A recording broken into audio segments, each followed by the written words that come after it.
Tanumo, or Nunchoni How or Dama, Gicheli Wekun, when Yanutumo, or Solimojiake, Ubao Nani, Aya, Baba Shushui. Amen.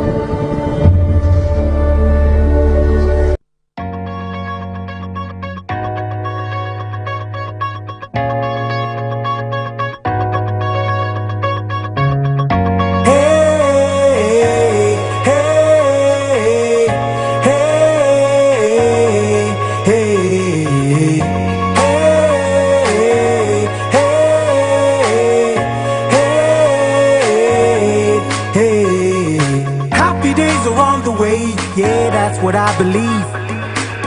See his sunshine, he's all around us. And there are beautiful clouds where you are. That's how I know that these worries will not last. I can see you've been crying and staying wide awake, asking yourself why the journey is so tough. They say tough times never last, only tough people do. So don't stop believing, I know it's gonna be better. Say la, la, la, la, la, la, la, la, ba-dum, ba-dum, boom, la, la, la, la, la, la, la, la, ba-dum. Can't be loved by everybody, it's impossible, you know. And trust me, it's okay, so let the toxic people go. Your peace within is more priceless than a pearl. You got to be happy, cause life's just way too short. Don't stress the little things, they will only waste your time. Just take it easy, easy like a nursery rhyme. And I'm singing, I know it's gonna be okay. So I wanna see you smile today. Hey, you just gotta be happy, man. Good days, bad days, it's all part of life. But you must keep the groove on and enjoy every single day. I'm sure you've had some happy days before. So what makes you think you can't have more? Can't have more. Keep on fighting and you'll see. You will soon see rainbows. Hey, come on. La, la, la, la. La, la, la, la. Ba-dum, ba-dum, ba-dum. La, la, la, la. La, la, la, la, la.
for 2026 are sealed.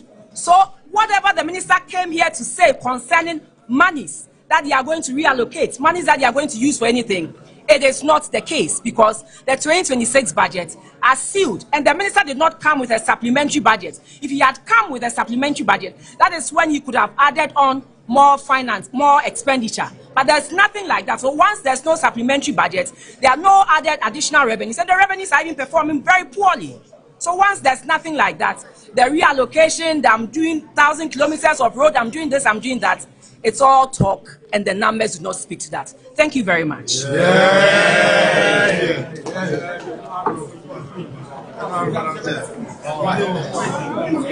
Reforming the tax law was only the first step. Government is now leveraging technology to transform revenue administration and improve compliance. The cross-border technology solution for collecting VAT from non-resident platforms was successfully piloted in April 2026. The pilot confirmed that the system is functional, stable, secure, and compliant with regulatory requirements. Government is now moving decisively to secure the necessary regulatory approval for its nationwide rollout. Upon full deployment, Mr. Speaker, the system is projected to generate about 2.3 billion Ghana cedis in its first full year of operation, with revenue expected to grow by about 20% annually. Mr. Speaker, this is sustainable revenue without increasing tax rates. It simply ensures that cross-border digital platforms earning income from Ghanaian customers pay their fair share of taxes. This government introduced the most ambitious reforms to Ghana's VAT system in over a decade to eliminate long-standing distortions, improve efficiency, and support business growth. We abolished COVID-19 health recovery levy. We decoupled Get Fund levy and the National Health Insurance levy from the VAT base, making both eligible for input tax deduction. We reduced the effective VAT rate from 21.9% to 20%. We abolished VAT on recognizance and prospecting for minerals. We raised VAT registration threshold from 200,000 to 750,000, relieving thousands of micro and small businesses of the obligation to register for and charge VAT. And we extended the zero rating of locally manufactured textiles to 2028.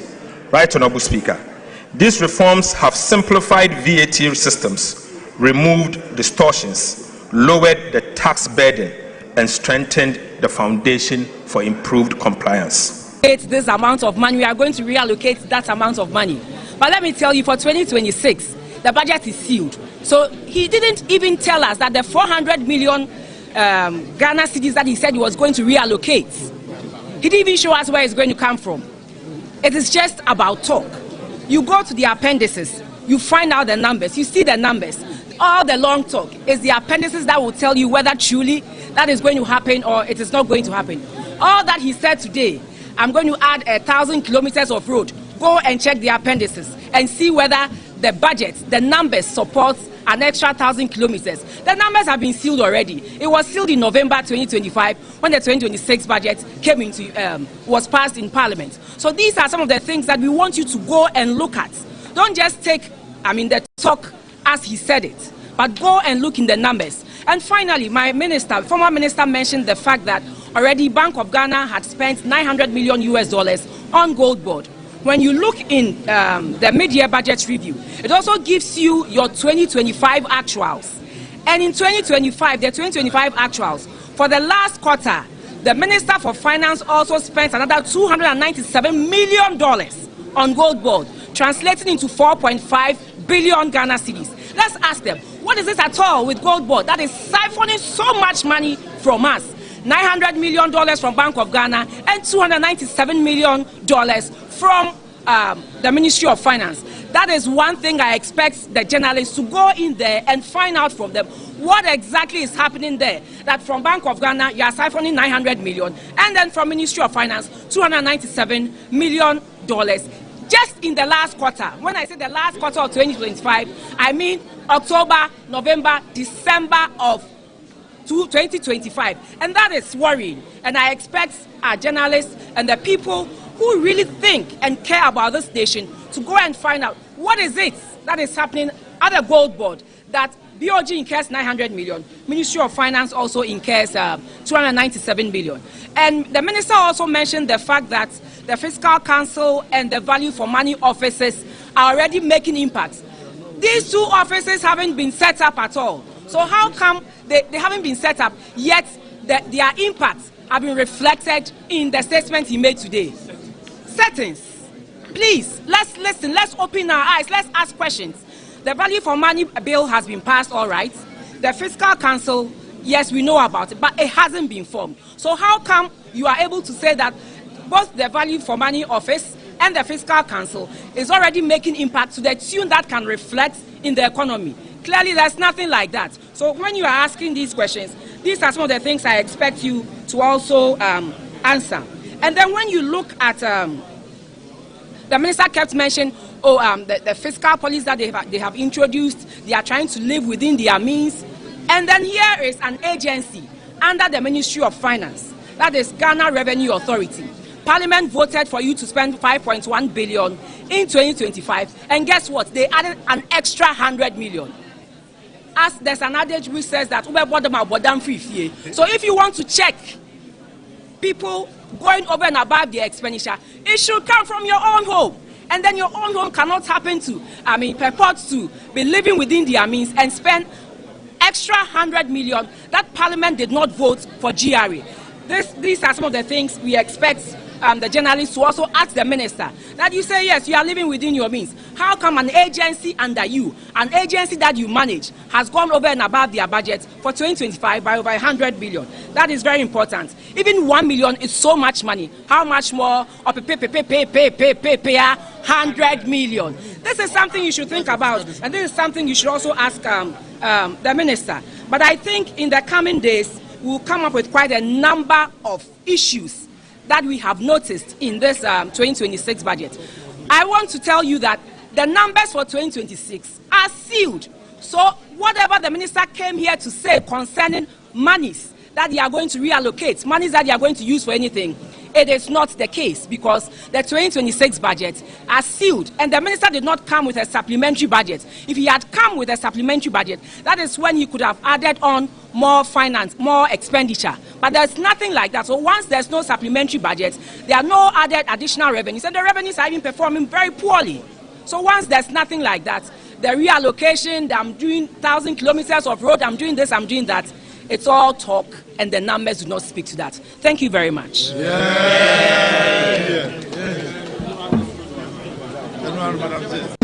Is the construction of roads, the construction of bridges never seen in the history of Ghana before. Mr. Speaker, this finance minister has indeed given a good account of himself. And that is why this House must commend him highly. Mr. Speaker, clearly, under this finance minister, Ghana is working again.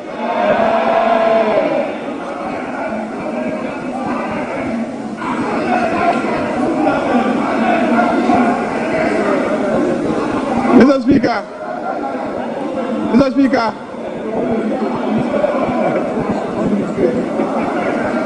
I believe that with Dr. Atuforsen managing our economy, we can all go to sleep with two eyes closed, because he will deliver. Mr. Speaker, as for the issues that my friends in the minority have raised, I am surprised that when we have been presented with a mid-year review of the budget, we are seeking to castigate the judiciary of this country. You are castigating the judiciary because It is not the Attorney General who convicted Wontumi. It is not Atuforson who convicted Wontumi. It is a judge who convicted Wontumi. So the place to go to is the court where he has been convicted. Go and fight your case in the court.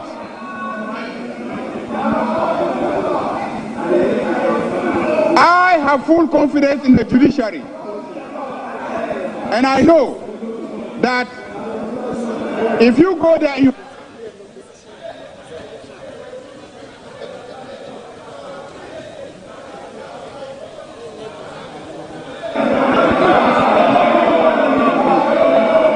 Mr. Speaker, this is not a forum to discuss Wontumi. It won't be fair to Wontumi for us to make him the subject matter of debate. So, Mr. Speaker, let me join this House to commend the Finance Minister and to assure the Finance Minister of the support of this House, of the support of Parliament as he continues to work and improve the finances and the economy. Finance Minister, this morning or this afternoon, you have laid a number of bills. You have laid a number of bills which we believe are all aimed at helping you achieve your various targets. This House will diligently go through the bills and ensure the passage of the bills. Mr. Speaker, why is the minority leader thinking that he should take the same time as myself? I speak for 189 people. I speak for 189 people. You speak for how many people? Let's count them. How many are they? How many are they? How can the person who speaks for 189 share the same time as the person who speaks for 87? How does that happen? How does the person who speaks for only 87 have the same time as the person who speaks for 189? Mr. Speaker, so be measured in terms of what you ask for. Honorable. Look at your size when you're asking for material. Honorable Majority Leader. Mr. Speaker. Honorable Majority Leader, they will still keep your time for you. Yes, Minority Leader.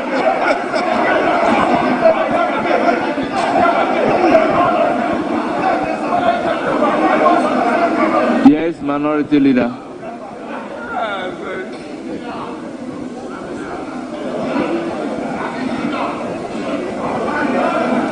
Mr. Speaker, there was a clear understanding of 10 minutes each. I complied with it. The clerk communicated. Mr. Speaker, we were both time, the majority leader's time ended, and then he was given additional time. Mr. Speaker, I was going to talk about the free SHS that they couldn't implement with internally generated funds, and now they are going to borrow. But I held back. Mr. Speaker, just exiting IMF, they've gone for 1 billion cedis. I kept quiet. Mr. Speaker, $1 billion. But because I wanted to act within time, I acted within time. And now the majority leader has been given extended time. And all he says is that he needs 189, which will soon dissipate. Mr. Speaker, I think the right time for debate will come. He should try and end this so that we delve into the issues, because the Finance Minister for 2 hours on his parliament message. Minority Leader, with all due respect, all I want to say. Let me bring it to your attention that I am not the timekeeper. They are keeping the time up there, which would automatically cut at 10 minutes. I think the clerk can attest to that. Yes, Majority Leader.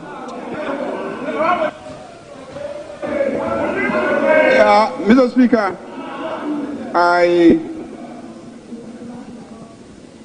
if you observe, for most of the time I was on my feet. I was not talking. because you were making a lot of noise and heckling. So I was quiet. If you observe, you see, when you heckle and I shout back at you, I haven't respected you.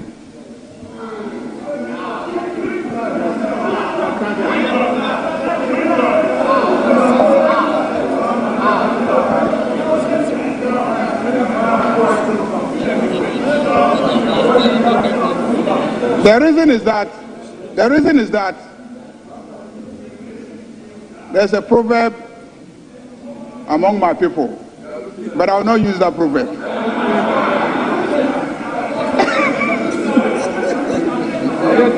So please, when you are talking, I keep quiet because I respect you. I have to listen to you. If you are talking across and I'm also talking across, we are not listening to each other. And the children who are watching from home will be learning a very bad lesson.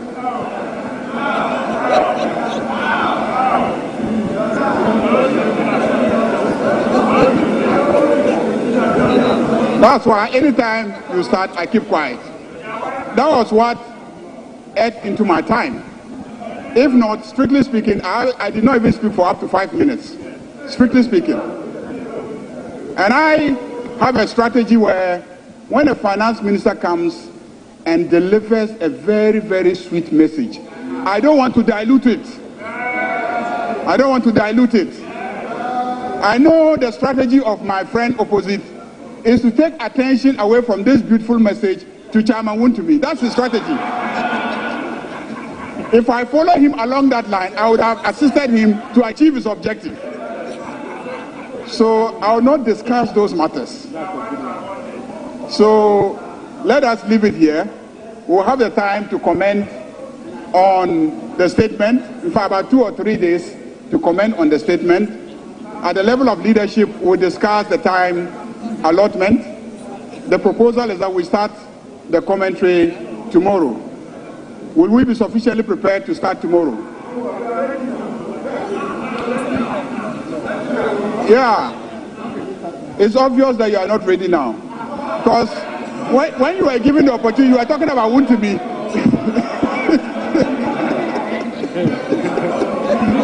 When you were given the opportunity, you were talking about Wontumi instead of the media statement. So you are clearly not yet ready. So we'll make copies available to you. When you read that, you might see that it has nothing to do with Wontumi. So, Mr. Speaker, I thank you very much.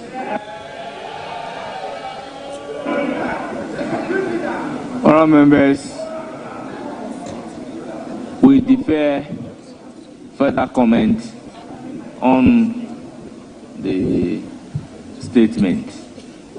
We then turn to order paper addendum 2 at commencement of public business, presentation of papers.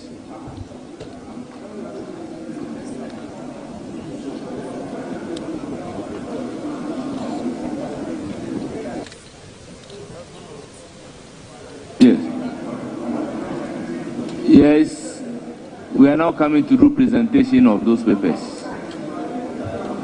Yes, Mr. Speaker, with respect, just for your guidance, the statement that the finance minister... Yes, the statement has been duly laid. Yeah, no, Mr. Speaker, where he first laid it, Mr. Speaker, there is a particular spot where such important policies...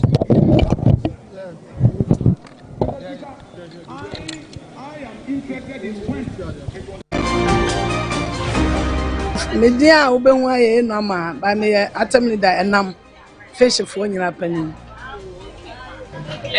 ewie dia wo ha boko yewura president John Dramani Mahama and the finance minister Donald Tusk ebabetina so nyina yedi ho adanse say the inflation rate and dollar rate abako mi it is what kwako ye dwedi na kepese anka ye say ne nemu ti sema yo madam ase ene awie ne mum pepa mo cho de di kan e beda osoro nyankopon ase se ne waboa ye mabepia pepa mo cho se de adwane die edwane de adwama mama mu de ye hunu so kura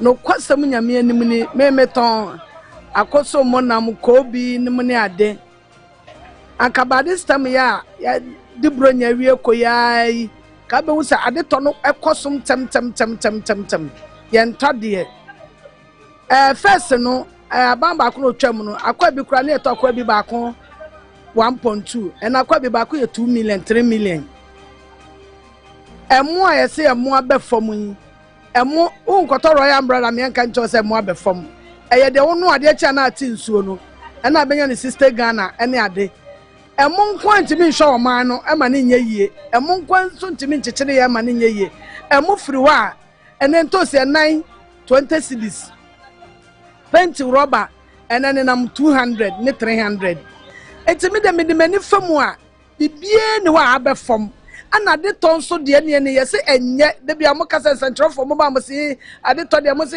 last year na enye this year de bi we de yesi enye na we efremi manti mi to me ko wo kwase ajaso o ni ama ne de nyame adom eye nyama mi ka se eye ne trese sa wa kwafa ni ama ba ade na 1 cedi o ba se won ton 2 cedi esi wo eplo ubeti so na ya ato no onti so ma ye nto uwi a wo de ko sha aban sa aban na e ma wo mo ntade e na wan ni kra so ye dos wo market ya market ni ye dos nipa na ye to ngade ni kra me ya ka se ye dos so won ga eto ade ene first na ka ba bia me wo nipa obi anto me ko ka me hu but say ya ye 4 84 ni imagine say 4 no obi anso bedidi obi abedidi ntinu nyame eche ni nkakra atu eda atu waya na afa mude na aka ne yenya timemfun yenso ne ebe ye dia abo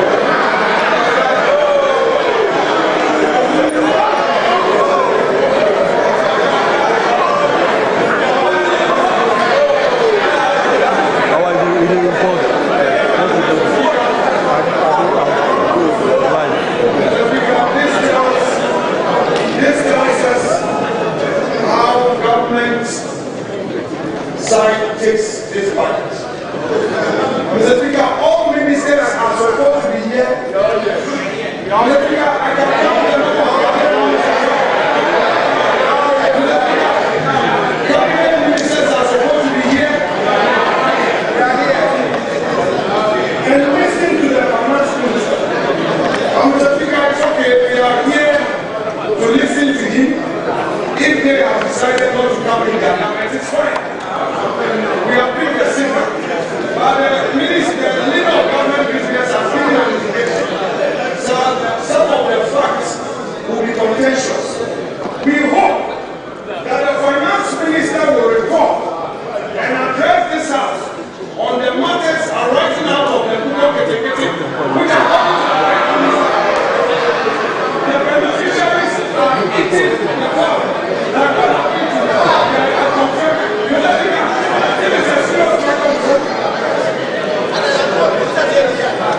Meme nkwa de nneema mu nya mame ti say edwa na ye wo mu no nneema ne boa ye den omo beto na omo bakro omo ntimi nto nya ado aboa ye den makwo boa ye den bibia cabbage kra ye ntimi nto ento sukra de boburo nneema ne boa ye den nti omo ba na obobo kra omo nto na omo kọ nti ya ti ye tete ha kwa nsuo na ahie atacha nso ya ha mma bibia nkoyie ma ye wodwa na ye wo mu no mu bibia ye basa bibia nkoyie because bibi koyie wa ha na meboa no kwa de ba ko pe adichie bia meba ya medum me ma menye bi ye de eye because mini market for na ye eduma every day omoba market ombe complaining market na munye na so every day bia niama ne so ye de esa na ase ya market women na nkasa wo problem nkakra ni say yempa adisuan de yempe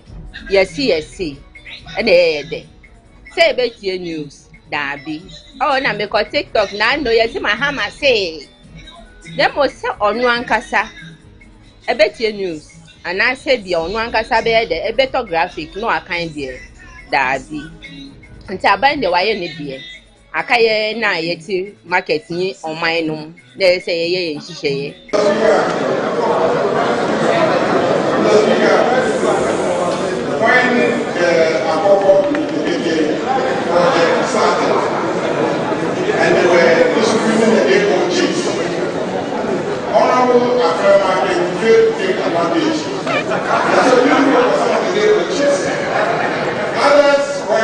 keep the name on this. Now they are patriots. And they are now a couple of them say. And when they prepare their life to be before they have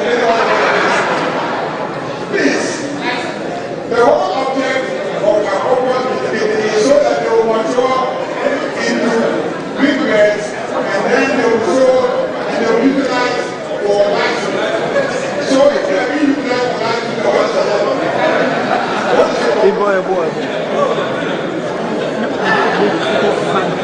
Government is broke, government is broke. The people are spending billions to go inside the government that is broke. Have you ever seen a minister who resigned because government is broke before? Government has no money. Have you ever seen a governor who said, ladies and gentlemen, when I was elected, I thought the government had money. Now I discover government has no money, I resign. Have you ever seen it? Government has no money, but they are bringing money out at election time. Where is that money coming from? So they are lying.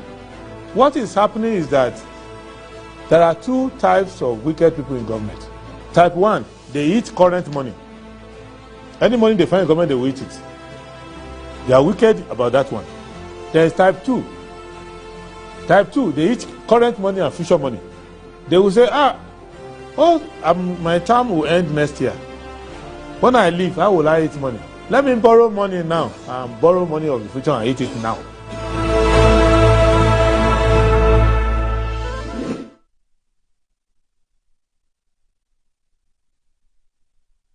And thanks for tuning in to the show. Good morning, Ghana.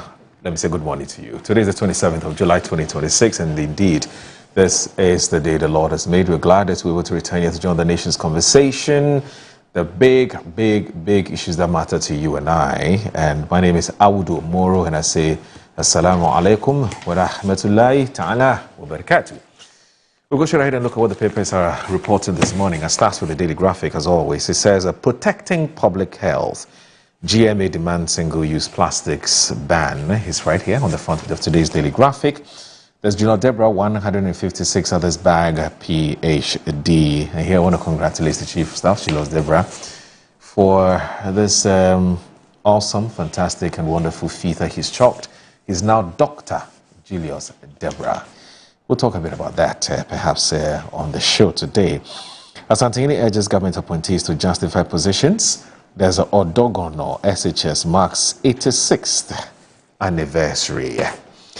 The Ghanaian Times says fight against environmental pollution, extend styrofoam ban to single-use plastic. According to GMA, don't renew Goldfields Tarkwa lease at Pinto Divisional Council urges government, and there's Atamil's humility integrity must guide leadership. It's also here. There's government targets 30 billion cedi sinking fund to meet DDEP obligations. Daily Guide says the Kofrida Frimpong, that's a Kofrida. I mean, Kodia Frimpong. 6 fresh MPP General Secretary mandate. Mid-year budget review. There's a leave Tarkwa Pinto chiefs at Tel Goldfields. There's minority demands BOG refinancing plan according to the media budget review. Now, court grants extradition of Abu Trike's accomplice and the Stop Harassing Licensed Small-Scale Miners Green Tea to government. The Inside says that Julius Deborah earns a PhD from Legon. And there's a selective justice examining double standards of international law in Ukraine and Gaza. Dream Alive appeals to IGP over alleged police misconduct threats in Ekropong in Akpolman. KGL partners Ghana Medical Trust Fund to build ultramodern diagnostic center at the Ridge Hospital. And there's a OEB in dire need of SHS market and expanded health facility, Mahama told. AG Hall's former NN Estate MND Metals General Manager to court over alleged $280,000 theft. There's also Ashalaja residents rejoice as High Court reaffirms Solomon Aka as Aquano family head. The Herald says the Mohammed's Flood Mitigation Task Force reclaiming Accra's waterways. GBC's Prime Kande Estate under pressure from encroachment. Tarkwa, Ejueprim landowners feel cheated by mining giants. KGL Group and GMTF building ultramodern diagnostic hub at the Ridge Hospital. It's also here. And the Chief of Staff, Julius Deborah, earns PhD from Legon. The Ghanaian publisher says Bagbin wades into term debate once against judicial overreach. Kudria makes case for continuity, and there's a Atroni Galamsey crisis. Chiefs rain curses on Bono minister and the police, and there's a Pinto chiefs demand more from Gold Fields. Gold Board suspends Dominic Bonsu's license over regulatory breaches, and there's Mahamam Hale, Julius Debres PhD. The News Center says Nanabi's 30-bed Tafo Children's Unit nears completion. NPA fails to trace distribution of 362.6 million litres of fuel. Taxes, levies worth over 300 million cedis feared lost. Attoforsen blames government's limited spending on NPP. 24-hour economy implementation far from reality, Dr. Edu Sa Kodie. Rifts over resign to contest in NDC deepened by court ruling. The custodian this morning is reporting, Wuntumi told me he will be jailed 20 years. Apia Kubi has been talking. There's Gold Board holds license of domestic Bonsu, Dominic Bonsu Ventures over regulatory breaches. You nurtured a monster, Samson Mahama and NDC on misinformation and insults. Advocacy group chases GRA over alleged breaches in port and petroleum operations. CPS speaks on the mid-year budget review tomorrow. And there's also Kudia seeks re-election as MVP General Secretary. The Chronicle says the lawyers use DVLA NIC over registration licensing of Toyota Vauxhall in Ghana. No, don't renew Goldfields lease, Pinto chiefs tell government. Gold Board cracks down on trader and Odompe pushes for value addition to Africa's critical minerals. Daily Post. President Mahama lays wreath in honor of late President Atta Mills. How does 4.5 billion cedi seed capital amount to Gold Board siphoning funds? Sami Jemfikwe says Abna Osei Asari. KGL partners Ghana Medical Trust Fund to build ultramodern diagnostic center as Rich Hospital. The impact of Gold Board success shall outlive the hate-driven campaign by detractors, according to Sami Jemfi. You also have the Economy Times, and it says that government BOG both maintain policy stands and targets. Private sector credit hits 119.6 billion as cheaper loans revive business borrowing. Banks adopt biometric ATMs, higher, tighter customer verification on the BOG, anti-fraud reforms. That's with the Economy Times. And then the last, but obviously not the least, the Business and Financial Times, that says that 111 billion cedis debt war spares bigger sinking fund. The liquidity fund loaded ahead of redemptions. 6.7 billion cedis boost for free SHS get fund to student support. And there's a Otiasikai Community Bank records remarkable growth in all indicators. A post 10 million cedis profit after tax. Shareholders get 30% returns on current 0.50p share price. Nkoko Nkete sees 100% capacity expansion. As Access Bank wins 2 prestigious honors. All right. So let me look at the last MetroTVOnline.com. It says government targets higher tax revenue without introducing new taxes. And there's Publican AI system has added $300 million to revenue in 4 months, according to Attoforsen. There's 2026 mid-year. Attoforsen announces more funding for Accra flood control. And there's also the Africa's pharmaceutical manufacturing plan moves beyond the paper. That's according to Mahama. So Mahama declares. All right, that's it for the newspaper, the online review. Let's now check out what the quote cards are saying. All right. Okay, so we'll do that later. Stay with us. This is Good Morning Ghana on Metro Television.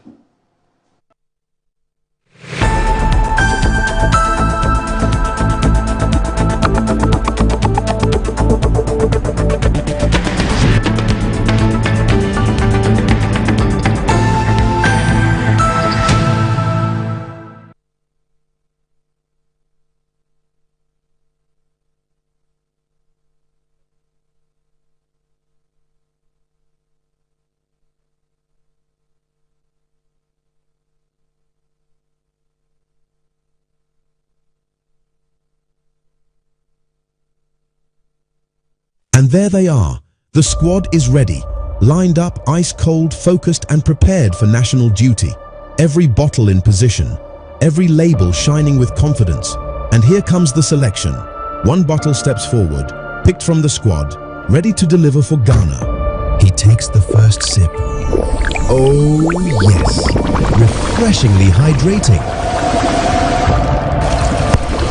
The whistle goes. The Black Stars are on the move. He breaks through the defense like flowing water.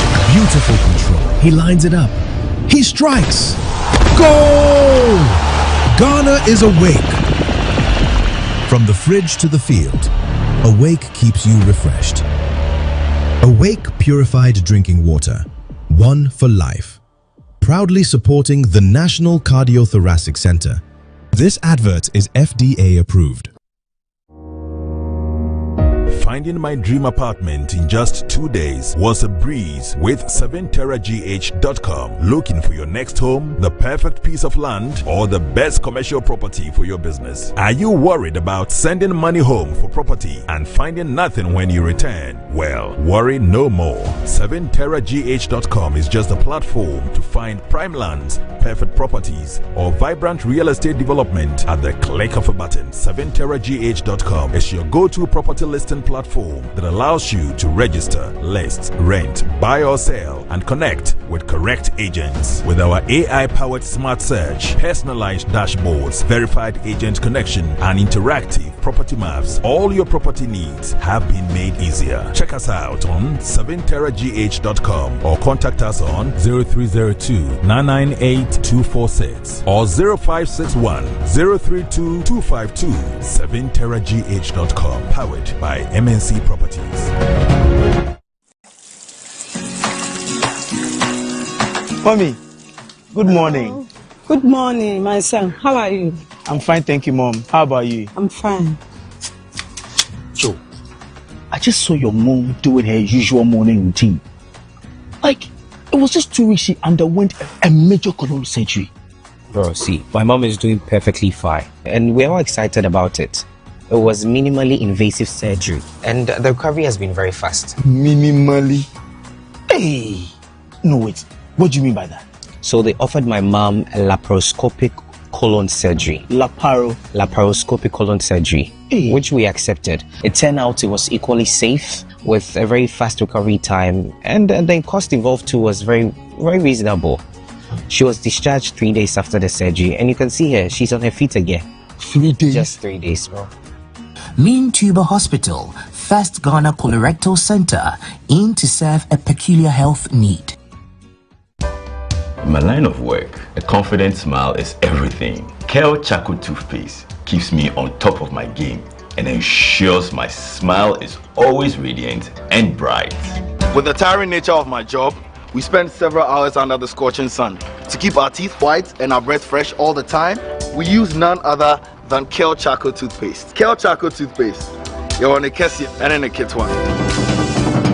Samayo Kendini, who be here, Semetra Sapapadia to a mammy manful. Kel Charcoal's natural ingredients, and a bomb is so buying, and maniswing, Nesansu Mama Hotoso, a will beg you. Kel Charcoal Toothpaste. Choose Kel Charcoal Toothpaste for anti-cavity, whiter teeth, and fresher breath all day. Available in 80 gram and 150 gram. Grab yours today. Kel, happy smile. This advert is FDA approved.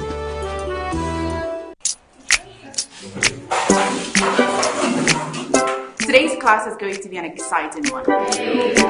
Now, who can share an unforgettable moment in their life? Okay, Asempa. I'd like to talk about my first time. It was her natural look, complemented by her favorite green silky apparel that caught my attention. I have to say, she automatically possessed me with her smile, which exposed her beautiful white teeth. That's not all, her enduring signature perfume could be smelled from afar. Madam, why do you look so surprised?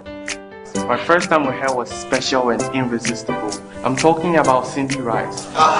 Cindy Rice can be found in selected supermarkets nationwide. Cindy Rice, sweet aroma, great taste. This advert is FDA approved. From the rich soils of Ghana, our farmers grow the finest ingredients. We clean, hand select, and carefully craft into bold, unforgettable flavors. And when you open our little bag of big taste, it's pure, bold, unforgettable flavor bursting in every bite.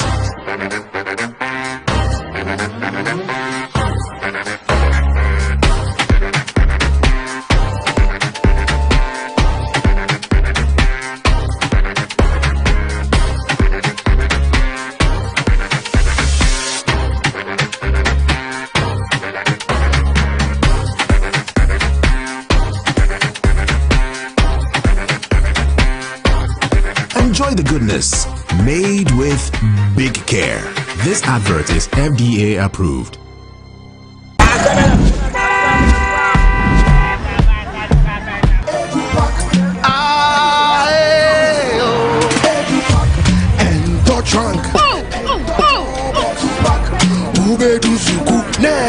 This is the old way. Let me show you a new and a better way. EduPack. EduPack? Yes, EduPack. A GS approved and supported initiative for all first year students going to SHS by Prospectus Ghana Limited. Now you don't need to go to the market. All your trunks, mattresses, pillows, including plastic chalkboards, are all waiting for your child at the school. Note, all our wooden chalkboards are being changed to plastic ones to avoid bedbugs. You can also register by dialing *713*821# following the prompts, or you can visit www.edupackgh.com and tap register. You can also register at any ADB branch near you at a very affordable price. EduPack, approved and supported by GES.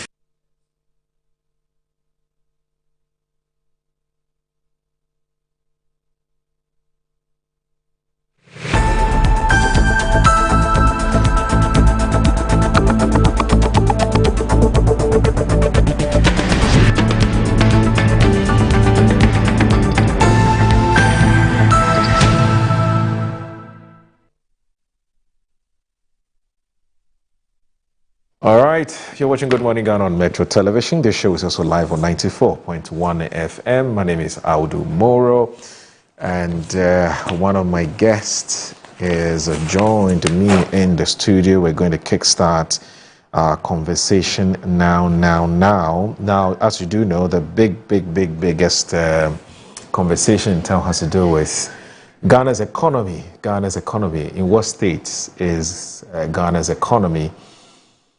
So on Thursday, which was last week Thursday, the finance minister Castle Atufosin, doctor, presented a media budget review, and it's triggered all kinds of reactions. Now, there are some who say that, Ghana was on a path of recovery, and there are also some who are saying that, it appears that we're on a path of recovery, but there are still many issues that we need to deal with. We need to get to the bottom of that. Otherwise, it's only a matter of time. It will blow up in our face if we continue to go and continue to pursue this economic path or economic policy. Well, as you do know, the minority held a news conference. They kicked against it. They admitted where they believe that the government was doing a good job, and also, in areas that they believe the government needed to do well, they actually talked about that. So let me first of all welcome one of our guests. Now, he hasn't been on Good Morning Ghana in a long while. Yes, they are, I won't say the pioneers per se, but he used to be one of the regulars on the show until recently when, he decided to go AWOL, but hopefully he's back and we'll see more of him. He's a very good friend of mine. Even though we don't talk very often, but he's a great guy. I'm talking about Hussaini Issa. He is the MPP's spokesperson for the MPP Policy Committee on Finance and the Economy. Of course, he's also a former MP for Okaikwe North. I hope I got that correctly. Yes, former MP for Okaikwe North. So he knows his accounting. He knows his finance, and he knows his economics. Good morning, sir. Good to see you. Yeah. Well, good morning. Long time. Let me say good morning to your viewers. Yes. It's been a while though, but it's always a pleasure to be on the spot. To be back home. I mean, it's always a pleasure. Yeah. Penny be a me your te. Oh, Dromona, nothing. Okay. Yeah. We thank God. Right. Do you miss being a member of parliament? I do. Why? I do because parliament offers a platform for you to be able to sort of impact your community or the country at large. I can't think of a better platform for you to advocate for your people, for you to try to impact. I mean, the word is impact. When I was a member of parliament, one of the things I set to do was to improve education in my community. Okay. Why? Because I thought that education was a leveler, and it was the only way by which you could uplift a lot of people at the same time. Right. And so my work or advocacy went into particularly basic education to ensure that the people have the foundation on which they could build. Right. So a lot of the resources that came to me was either providing computers, libraries, or classroom blocks like we did in Alubushi, and the like. So we started doing basic education classes for SS students who were on vacation. It was quite a very good time for me. I have fond memories of it, and I have not given up the dream. I still think that there's more that we can do, and so I hope to get back on that platform, right, to be able to impact my community once again down the line. When you cast your mind back and you recall all the good things that you did for your people, and the fact that they still decided otherwise in terms of who should lead them at that constituency, have you found some answers? Certainly. In 2020, so when a party is in power, the dynamics going into an elections, it's different from when a party is in opposition. In opposition, there's most likely to be unition of purpose. Everybody's geared towards winning power. Okay. But once the party is in government, the dynamics also change. Right. You realize that when a party is in power, then there's this likelihood of skirt and blouse, infighting. There are people who, for the fact that the party is in power, have been able to probably have access to some resources. They want to get down to the constituency and contest and all of that. So, I mean, we have realized what set us back some 6 years ago. The subsequent elections also had its own dynamics. I mean, the 8-year cycle and all of that. We had a new candidate in the constituency and all of that. But we have learned the lessons, and going forward, we have to do better for our people, for our party, and for the country. Yeah. I see. Have you given up on your constituency? Oh no, I see. When you have no attachment to a place, then you can give up. Okay. That's where I come from. That's where I was born. That's where I have grown. That's where I lived, and so I cannot give up. I can only contribute my quota to getting better for generations unborn, because my children are around. Hopefully I'll be having grandchildren as well, and all of that. So it's for us to use the opportunities that come our way to better the lot of the. So you cannot give up until you get to the zenith. I mean, you just cannot. I cannot just give up. So you're still in touch with your people? I live in the middle of the constituency. You still support them? You help them? In every way that I can. You don't tell them you're not in opposition, Wabechi? Oh, you see, it is not always about resources. There are some contributions that you give out, and it's. I took upon myself to be mentoring young people, and I picked up people from junior high school. Today they are engineers, some are doctors, Last night I had a call from somebody who works at the University of Colorado. I picked him up from SHS, saw him through Legon. He had opportunity. He now works as a researcher. Is it through the MP's Common Fund? Hello, this is your personal resources? Through the MP's Common Fund, but it became a personal friend where he would consult me. Last night when he called me, he lives in the US. He works as a researcher at the University of Colorado. Okay. He's making a decision to buy a car, but he thinks that he should talk to me first. That's the sense of relationships that I built with a lot of people who came through mine. So it's not just about the resources, the fact that you're in a position, but sometimes even sharing your experience. Thankfully, I've been through the mill, and so I know the courses, I know what work life is. I know I could share my experiences with the young people, and it comes in very handy. And sometimes you're just proud. You enter into an office and meet somebody who you either helped through the way you paid some fees or helped in some admission along the line, and it's just fulfilling. It's very fulfilling. I mean, it's an opportunity that I won't say it's nobody's birthright. It's just by grace of God that you get that opportunity to serve your people, and it's very fulfilling, and it's something that probably that's why some people die or will kill for the opportunity to serve. It's just fulfilling. I mean, yeah. But what do you do in your private life, in your private capacity? Even before I went to Parliament. I started off as an accountant, ended up in finance. I was working in private equity before I left to go to Parliament. While I was in Parliament, I've kept a small number of clients that I service. I mean, so there are just companies that funding, internal issues, board seats, and all of that. So that is what we do to keep body and soul together. As I went into agric as well.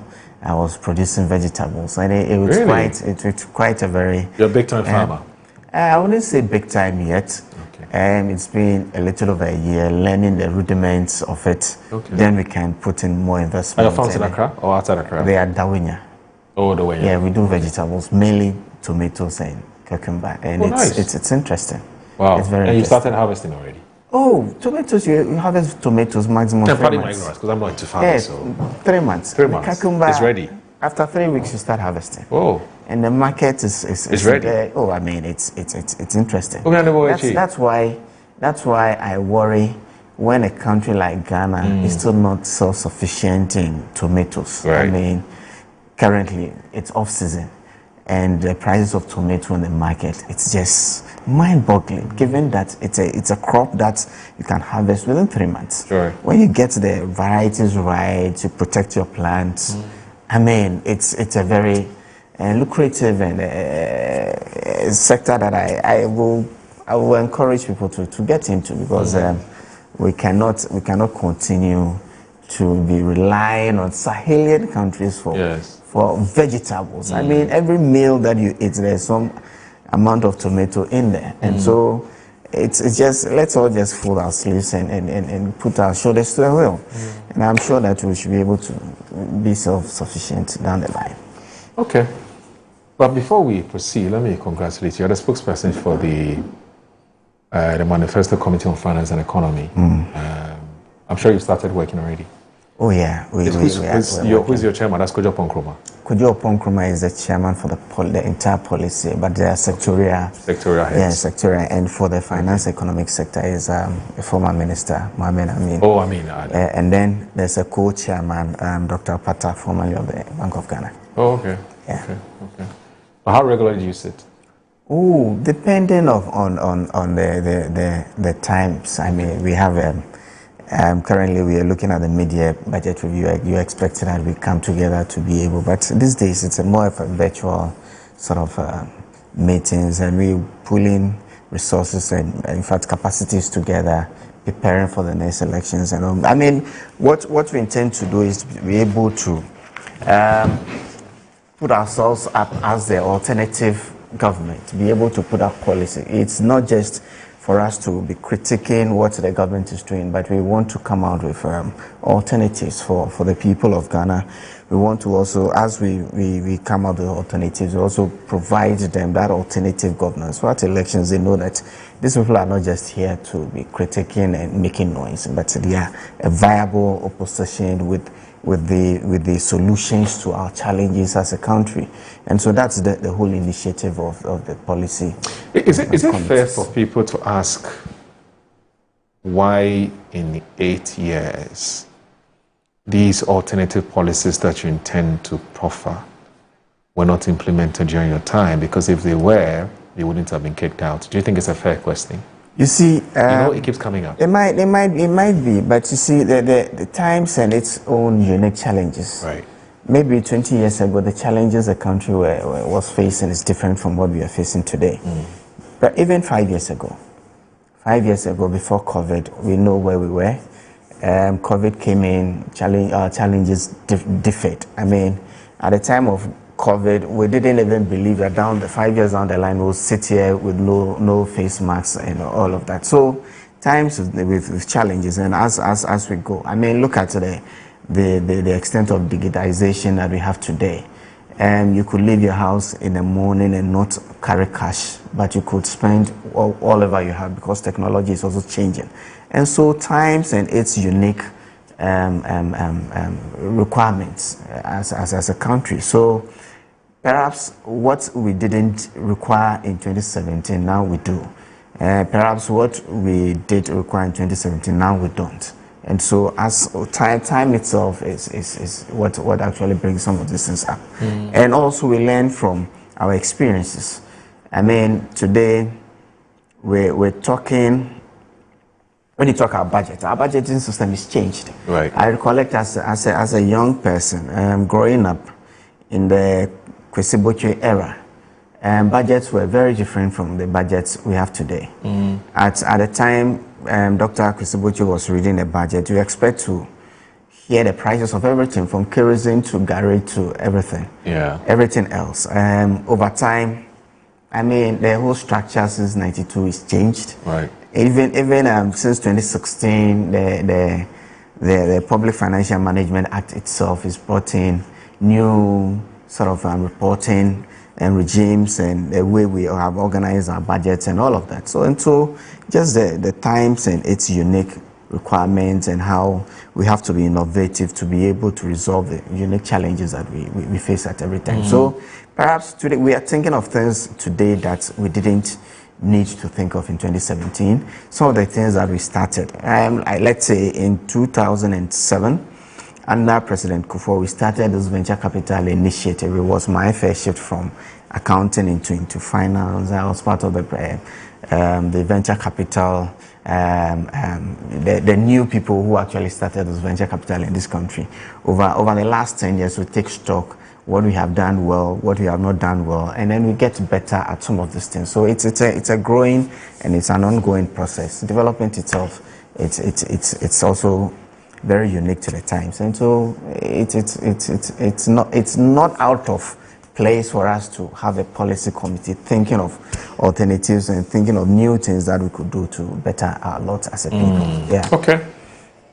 All right. So I guess that we would kickstart with our conversation for the main conversation for today. It has to do with the budget and the budget presentation by the Finance Minister, Dr. Castle Ato Forsyth. Now, thankfully, this morning while I was on my way, I was able to access the main highlights of the budget review.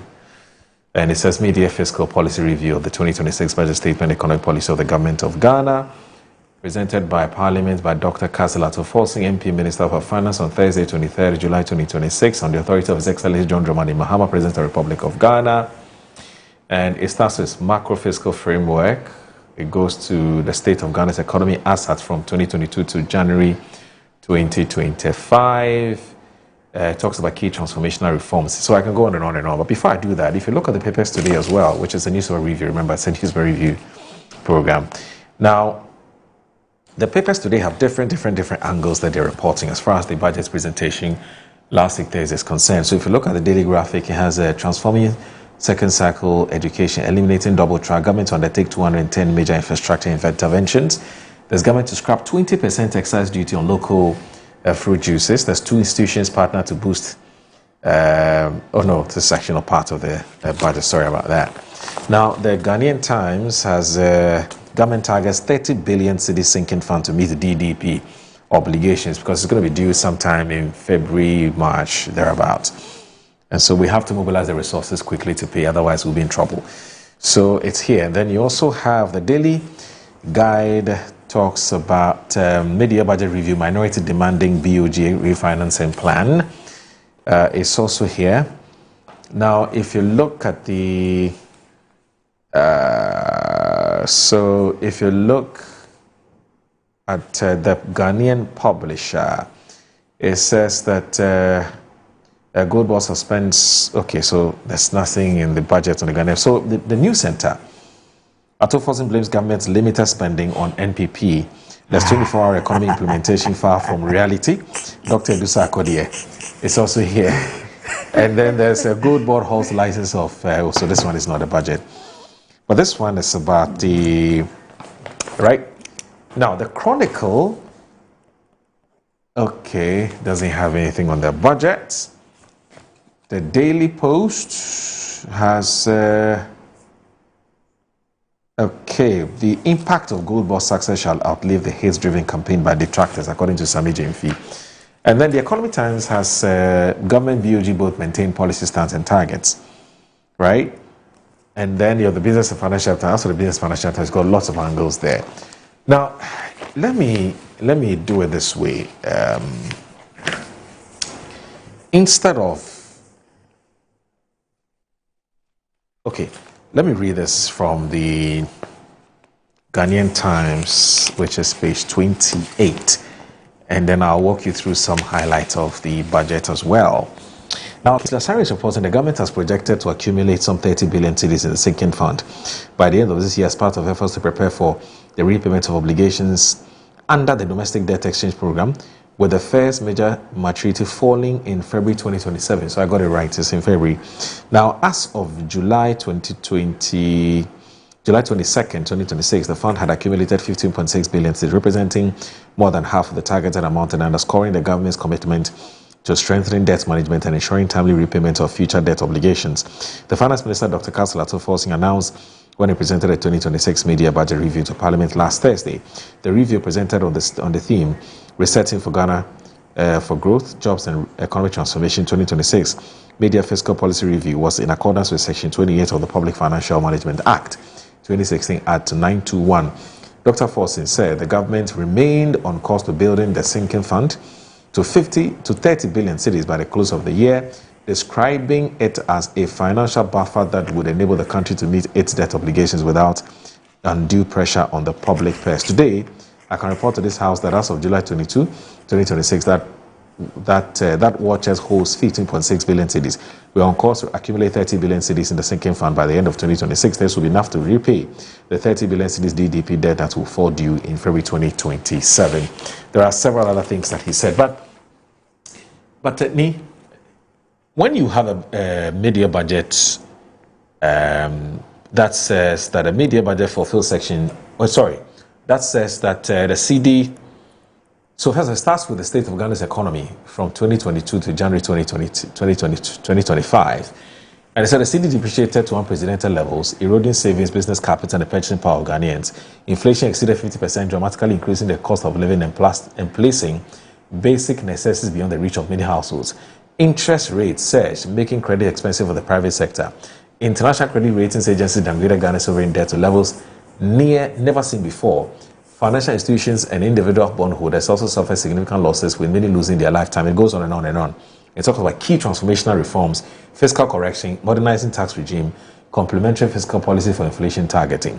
And then you have macroeconomic performance, real GDP growth. We have it here. The target was 4.8, but actually 6.4. So it means that it surpassed its target, or it exceeded its target. And then you have non-oil growth, which is 4.9%. Target, and the actual is 6.3%. There again, they've exceeded their target. International reserves a month, the target was 3.0, the actual is 5.0. And then you have primary surplus. The target was 1.5%, but the actual first half of the year is 0.9%. Economy is exceeding all primary 2026 target as at June. Now, as of today, inflation stands at 5.3%. The size of the government's economy has exceeded $100 billion in 2025, firmly establishing Ghana as a major emerging economy. This is the highest per capita income ever recorded in a country's history. I can go on and on and on. It talks about unemployment, multidimensional poverty, and then there's also issues about interest rates that are taking a synchronized day. There's also, so debt to GDP and so on and so forth. Now, you held a news conference, and you are saying that the devil is in the detail, and that quite clearly it appears that our economy looks good on paper, but in reality, people are really suffering. How do you mean when you say that it looks good on paper, but the people are suffering? Tell us a bit more about why you think that this media budget is not something that Ghanaians should be excited about. It's not the minority caucus or the opposition NPP speaking, but the people of Ghana. You should listen to the people of Ghana.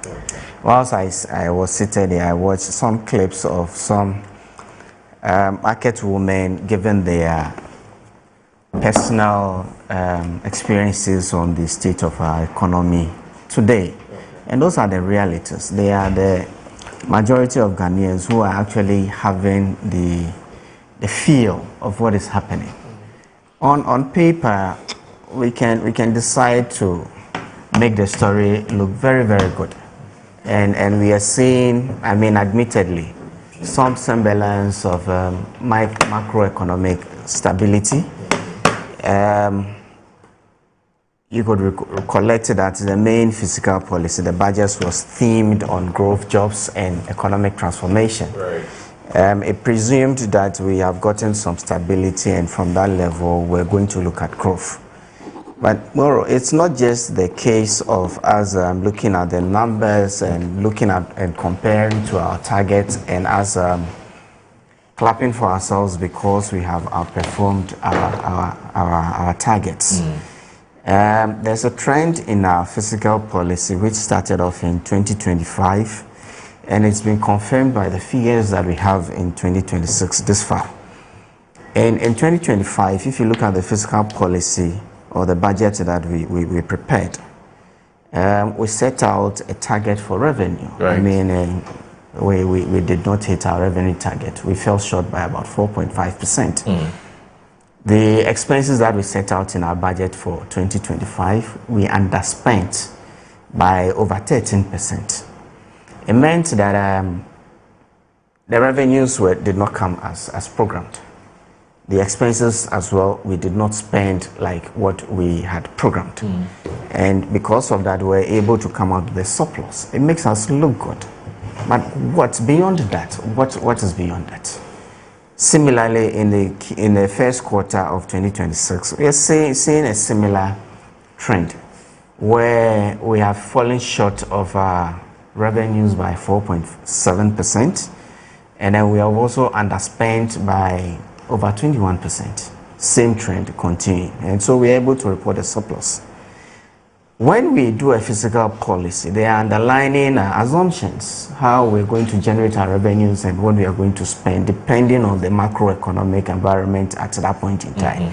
That is why the Public Financial Management Act gives the minister an opportunity mid-year to also come back to Parliament and revise some of the projections where necessary. And even when an issue where there are significant changes in policy, get us a supplementary budget. In this case, it did not apply. But you see, it is also the case that macroeconomic stability can also be seen just in the figures. We have to feel it. And it has to impact businesses. It has to impact individuals. Just a second. It has to impact, we have to feel it. It must impact business. Let me just say that your other colleague on the other side, he's also joined us. So let me just acknowledge his presence here. And then I'm sure that you can shake some hands, and then you can continue with. So the man in your short is Mr. Frederick Emisa. Mr. Frederick Emisa is a technical advisor to the Honorable Finance Minister, Dr. Castle Ato Forcing. Fred, good to see you. Good morning. Good to see you. Good morning, Moro. I hope you're doing well. I'm great. How are you too? I'm doing very well. We heard about you. We haven't met yet. Sure. Yes. Finally meet. Yes. In fact, when Isa is done with his presentation, you would have to tell us a bit about yourself so that people know where you're coming from. Sure. Before you, not just the fact that you're technical advisor to the finance minister, so they know when you're speaking, they know who you really are. Because you're not really a public person, are you? You're more in the background. Yes, right? yes. Okay. We'll talk a bit more. Sure. Don't worry. Okay. So we must feel it. That's the point you're making. Like I was saying. Okay. And we had indicated to Ghanaians that beyond the figures being given to us, let us drill down on the figures and see what the actual happenings are. Okay. If you look at the GDP growth rate, we've been told, and these are not my figures, they are figures that are produced by the Bank of Ghana, the Ministry of Finance, and the Statistical Services, and so they are verifiable figures. Truly, the economy grew at 6.4% in Q1, our first 3 months of 2026. But beyond that, let's compare to what we have done a year ago. A year ago, same time Q1, the economy was growing at 6.2%. The major contributors, the non-oil growth in Q1 of 2026 is 6.3%. A year ago, we were doing 8.0%. The components or the sectors that contribute to this general GDP growth, we look at industry. Industry a year ago was contributing 4.1% to our growth. Today it's contributing 6.9%. Agric was contributing 6.6% a year ago. Today it's dipped to 4.0%. Services was contributing 7.4%. Today it's dipped to 7.1%. So the outlier here is industry. And also when you drill down on industry, you could come to the point that we have been making, that mining is a sector that is driving this growth. If this growth was being driven by expansion in businesses, then we would have the implication of creation of jobs or generation of jobs. It is the route through a lot more people will benefit from this growth. And so if it was led by productive sectors, mining itself is still productive, but manufacturing and the likes, then we have the opportunity to employ more people. People will be earning income, they will be spending, and then we'll feel the multiplier effect. But with the mining sector, although it is producing minerals, it is still very limited to the number of people it employs. And truth be told, we are now trying to sort of localize a lot of the holdings within the sector. But a lot of the money that is being made from this sector will eventually fly out. And so it is not a growth that is inclusive enough for us. And so what we are calling the attention of the minister and the people who are managing the economy. Keep your eye on this growth. You have told us that in 2026, the theme for the fiscal policy is growth, jobs, and economic transformation. Let us keep an eye, because the 6.4% is showing the trend that we are coming up with. It's shown that it is not giving us the inclusive growth that we will all yearn for. Looking at some other macroeconomic indicators that is giving us a semblance of the stability that we have. Look at our currency. Truth be told, our currency gained 40% in 2025. 40% in 2025. We closed the year at about 10.4 cedis to the dollar. Today we are hovering around 11.55 after 6-7 months. When you drill down, you realize that for every month since January, the cedi has been depreciating.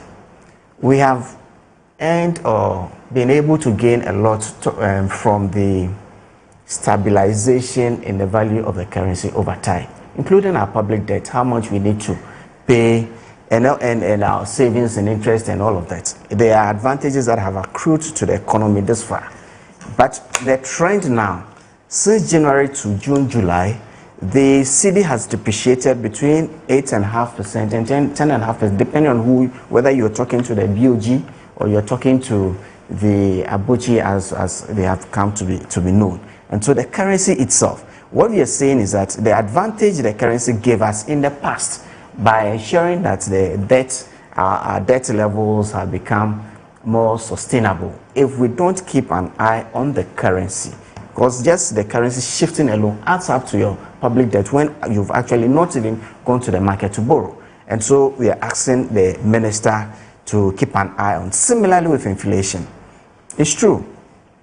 In 2022, as being the reference point lately, we had turbulence in Ghana. The economy was recovering from COVID. We had our own unique challenges with the issue. I mean, at the time when we sat on platforms like this and spoke about Russia-Ukraine incident, now it's thousands of miles away, and so it shouldn't impact our economy and all of that. But there were direct commodities, flour, fertilizer.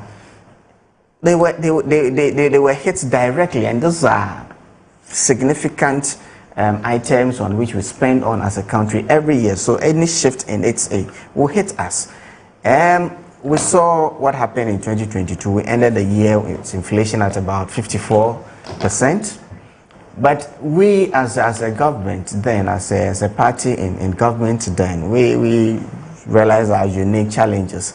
You recollect that even sometimes when government is taking its revenue generation policies to Parliament, like the e-levy policy we took to Parliament, it delayed for well over 6 months. All of that affected our physical. We got thrown out of the capital. We couldn't gain access to the capital markets and all of that. There were unique challenges. And so we took a decision to go to the IMF or the ECF at a point. We took our own local policies there to negotiate with the fund. We ended up with the ECF agreement. And since then, we tried running up until December 2024 when we left power. We could see, and the figures themselves show, the beginning of some level of stability from 2022. Today, we have been able to bring this stability this far. As at December 2025, inflation was 5.4. It kept falling until about March, when it hits 3.2. Subsequent to March, I mean, from March, inflation started inching up again. It's true, we are still within the target, 8% plus or minus 2. So the target for government is between 6 and 10%. We are still in the range. But the reality is that we need to still further drill down and ask ourselves questions like, what has made inflation, or what is driving inflation now? What are the main components? What can we do about some of these whether push or pull factors in this inflationary regime, and be able to resolve it? The figures are telling us that the source of inflation is the increase in local production. Of course, fuel prices, I mean, given the geopolitical situation that we are having with the Iran, US are contributing factors. Cost of local production is the main driver of inflation. And so we are asking we told the minister that yes, you could look good, you could report inflation, but beyond the 5.3 that you're reporting to us, let's look at the components. Let's drill down. What are the drivers of inflation? Similar with our public debt. It came to levels that were scary around 2022, 2023. We decided to take very stringent decisions, some of which we had to live with politically. And so as a party, we are not too proud of some of the outcomes of it. But akin to when I was young, I mean, the main medication we had for malaria was chloroquine. You could decide not to go in for your chloroquine tab or jab, and so depend on paracetamol, which is less bitter, and so you could manage with your fever. But if the parasites, you don't cure the parasites, it will show up again, and then you need to go back to paracetamol. And so with the issue of our public debt, we undertook a very, very, very far-reaching, stringent decision that we have had to live with to date, the debt exchange program. And much as we are not so proud of some of the effects on Ghanaians, as a people, we've gained some positives on this attempt. The fact that at the time we had a public debt of about $20.3 billion. Through the DDEP negotiations, we had some $5 billion cancelled out, some advantage on interest payments of about 4.7 billion, right? And at a total of 9.7 billion. And we I mean, it reflects in where our public debt figures are today. In 2020, these figures are not coming from me. In 2020, we had a debt to GDP percentage of 80.6. And in fact, when COVID hit, I was then a member of parliament. In parliament, we panicked. And I mean, there was panic globally. And especially when international media were reporting that, hey, if we something was not done to parts of the world like ours, I mean, months down the line, we're going to start picking up dead bodies on the streets. Our president then, Nana Addo Dankwa Akufo-Addo, showed leadership. He did make a quote that has been copiously quoted around the globe since, that the economy we could fix down the line, but we could not replace human lives. And so we had to do what we had to do to preserve lives at a point. I mean, I recollect that by February of 2020, at the airport in Ghana, before you got access into the country, your temperature is taken, some sort of test was done. I recollect that in February I was coming from Germany, and there was nothing being done in Germany, but Ghana actually was ahead of the fight against COVID, and so it cost us. And we're running a debt to GDP of about 80.6 in 2020, and gradually it came down to about 61.6. Okay. When the DDEP set in, we had to postpone some principal and interest payment over time, but we have still enjoyed that benefit that DDEP accrued to the Ghanaian economy. Today we are hovering around 45%. It's a good thing, but we are not saying, what we are saying is that, look, the effort that we took to drive this ratio down, we need to keep our feet on the pedal. Don't take your feet out. It is good. Okay. The minister has an outlook of expenditure-led fiscal consolidation. It is looking out for the pennies, but don't lose sight on the dollar. Because when, like I said earlier, given the revenue generation and our expenditures, you are tight on spending on the very critical things that we need to do as a nation. Typically, a couple of weeks ago, we had floods in Accra. And it's not unique to Accra. I mean, the minister was trying to justify it when he went to parliament by mentioning other West African countries. But you see, some of us have been around long enough. In the era way back when Isikwe was regional minister, months before the rain set in, resources were provided where we needed to desilt. We did. This was long before the Alajo drain was even constructed. Right, and since then, since that drains were constructed in Alajo, we've not had incidents like they experienced in the last couple of weeks. When we need to set up resources to do the very important things, timing is of essence. And so if those resources are not made available and people incur losses like we experienced a couple of weeks ago, and lives are lost, and then you come back to parliament to use the same public funds to be able to sort of contain the level of suffering of the people, I think that it's a lost opportunity. And we have to keep an eye on them. Right. You can pursue fiscal consolidation. That is right. That's the right thing to do. But you have to look at both sides of the balance sheet, your inflows and your outflows, and ensure that the right things are done. Not too long ago, through the same fiscal consolidation, we experienced what was happening between the Ministry of Finance and the Ministry of Agric. When the deputy minister is saying that we have actually disbursed 1.6 million cedis to the agric sector, the minister of agric is saying that, look, we even agreed on a ceiling on our commitments for the first half of the year at 910 million. So it is it's not very, we can't comprehend how come when the two ministries have agreed on a ceiling on commitment for half year, how come at 910 million, how come you are going to disburse 1.6 billion? But then subsequently we are here about the service centers and all of that. That's fine. But actual disbursement to the sector was about 450 million or so. Right. But you see, then again, the agri sector, I was telling you, what we were doing last year, we were doing about 6.3. Now we are doing 4.0. Okay. Is it the impact of and the timing of disbursement, the policies that we were told, the Nkukong Kitinkiti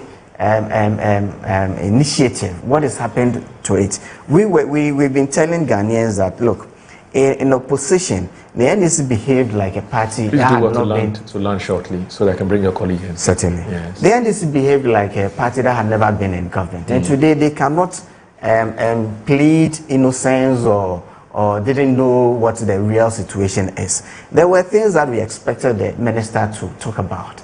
We expected to hear about the almighty flagship 24-hour economic policy. By the NDC, they had told us that, look, this policy initiative alone was going to generate 1.7 million jobs. Okay. Who would have thought that 18 months down the line, the minister goes to parliament for a mid-year review and refuses or fails to even mention the word 24-hour economy in his presentation? It's unheard of. It's unthought of. There are other flagship policies that we expected to have updates on. The Jumaura, Nkukong Kitinkiti, 1 million coders. So you know, this is not going to be your first and only submission. Right. I'll come back to you again. Certainly. Well, let's try and compartmentalize your submission. Okay. All right. So that when we come back, you can walk us through the things that you believe were missing in the finance minister's presentation, and of course, legitimately ask why. You know. So let me just say that, Fred, I'll come back to you, but I don't want to interrupt you when you start talking. So let me just take a little breather. Sure. And when I come back, you heard some of the things he said. Yeah. But of course, I would want you to start from what is it that you wanted the Ghanaians to know with where we are with the state of our economy. Because you came to us last year, November, and you asked us, because our people are in parliament, you came to them and said, look, give me X amount of money, and I intend to spend the money on X, Y, Z. If I spend more, I'll bring the rest. If I'm able to generate more money, I'll bring you the rest of the money. If I'm not able to generate, then I'll look at expenditure and cut it back. Sure. So that's what I can put. That's how best I can put it in layman's language. Sure. You know, so you have to come back. Now you are at Metro TV. Please come and account to us what you used our money for. Sure. And how much, first of all, you were able to generate from us, and what you used the money for, and so on and so forth. Of course, the criticisms that the opposition has leveled against the budget, some of which he has actually reiterated or re-emphasized on the show this morning. So stay with us. This is Good Morning Ghana on Metro Television. Don't do more of the talking today. They are the economists. I'm not. I'm just asking. I'm just moderating. Stay with us.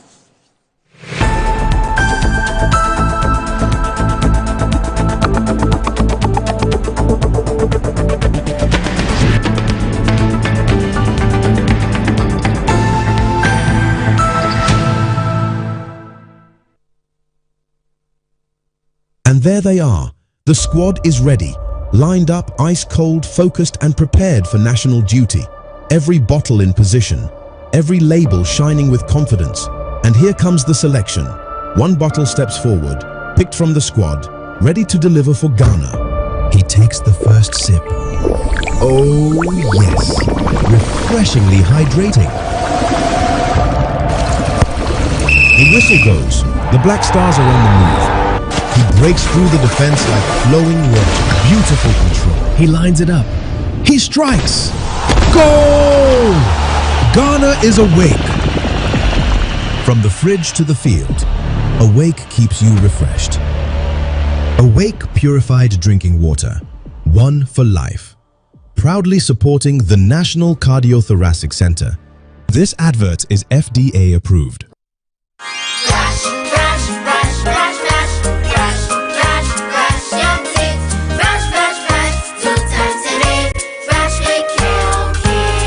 Hello, my friends. My name is Kelkit Toothpaste. Wow. I was made to be gentle on your gum, but protected.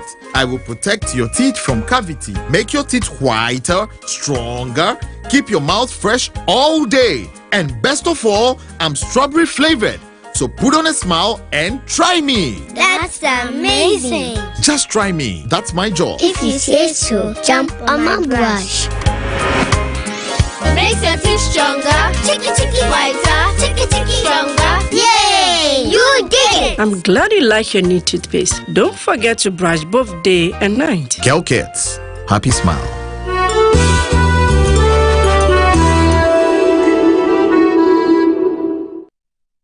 Hello, people of Ghana. Looking to buy land this World Cup season? I'm here to give you 6 solid reasons why Estate Masters is your most trusted estate partner. 1. We are genuine. Here at Estate Masters, every promise is real, every transaction genuine. We don't just sell lands, we sell peace of mind.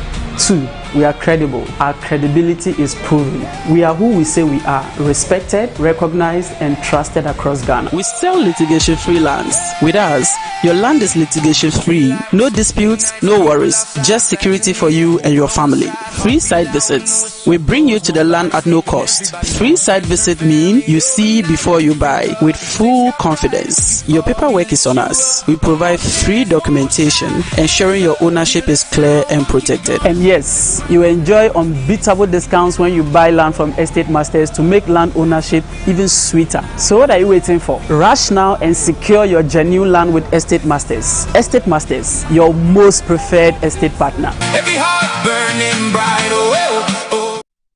Yes, next. Hey, Nadia Benson, Asamo. Me didn't tum. Mr. Friendly Calico, just call me cockroach. Now, Mr. Friendly once now. Hey, that's you. Improve car. Yeah. Captain Mosquito, double the accent.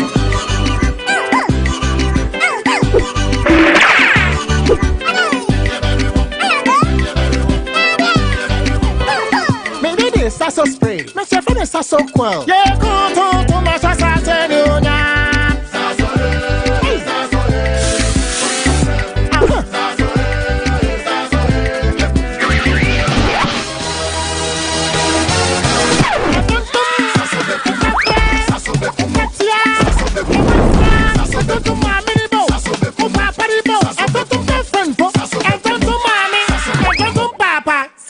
Come on, Tom Preco.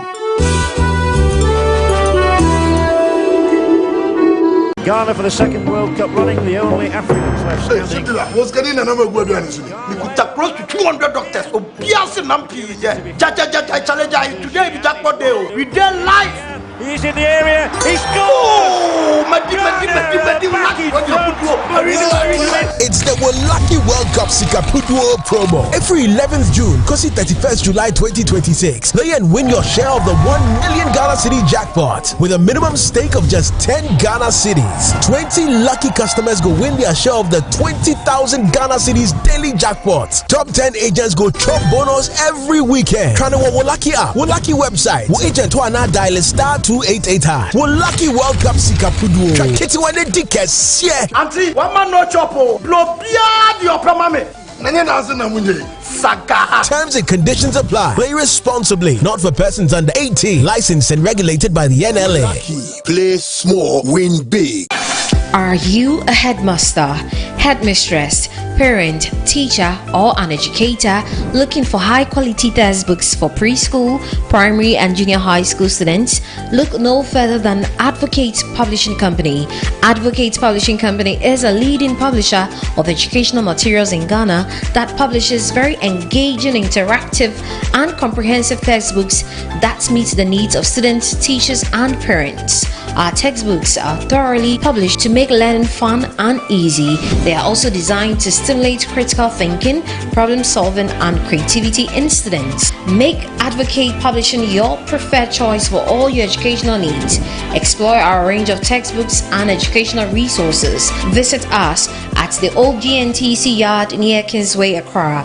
You can contact us on 0503 786 776 or 02408 06354, also 0531 600 360, and connect with us on Instagram, X, and Facebook at Advo Publishing. Don't settle for less. Choose the best. Advocate Publishing Company, empowering young minds one textbook at a time. Thinking Publishing, think Advocate Publishing. Good day, fellow Ghanaians. Dr. Adelaide Arobasi Ejafon is my name, Executive Director of the Jospon Group of Companies and the CEO of the African Agribusiness Consortium. By the grace of God, after several years of contributing significantly to Ghana's sanitation and waste management transformation, the Jospon Group made another bold decision a few years ago to support the transformation of Ghana's agriculture sector. As we became more involved in the agriculture sector, we realized that although Ghana has enormous agricultural potential, transforming the sector would require the active participation of a new generation of skilled and passionate young people. That is why, in partnership with the People's Friendship University of Russia, Rodin University, we sponsored 118 young Ghanaians to pursue postgraduate studies in agriculture and environmental sciences. Our goal was to prepare young professionals who will help drive Ghana's agricultural transformation. In about 2 weeks' time, these graduates will return home. They are coming back with knowledge, skills, and fresh ideas, and we are proud to welcome them home. I believe their success will not only benefit as individuals, but will also contribute to the growth of our agriculture sector and the development of our country.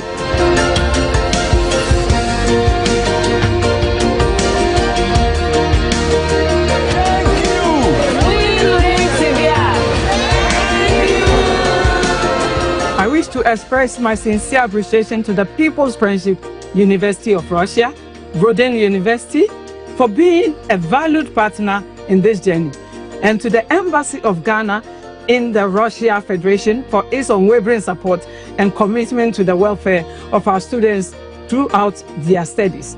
Thank you very much. God bless you, and God bless our homeland, Ghana.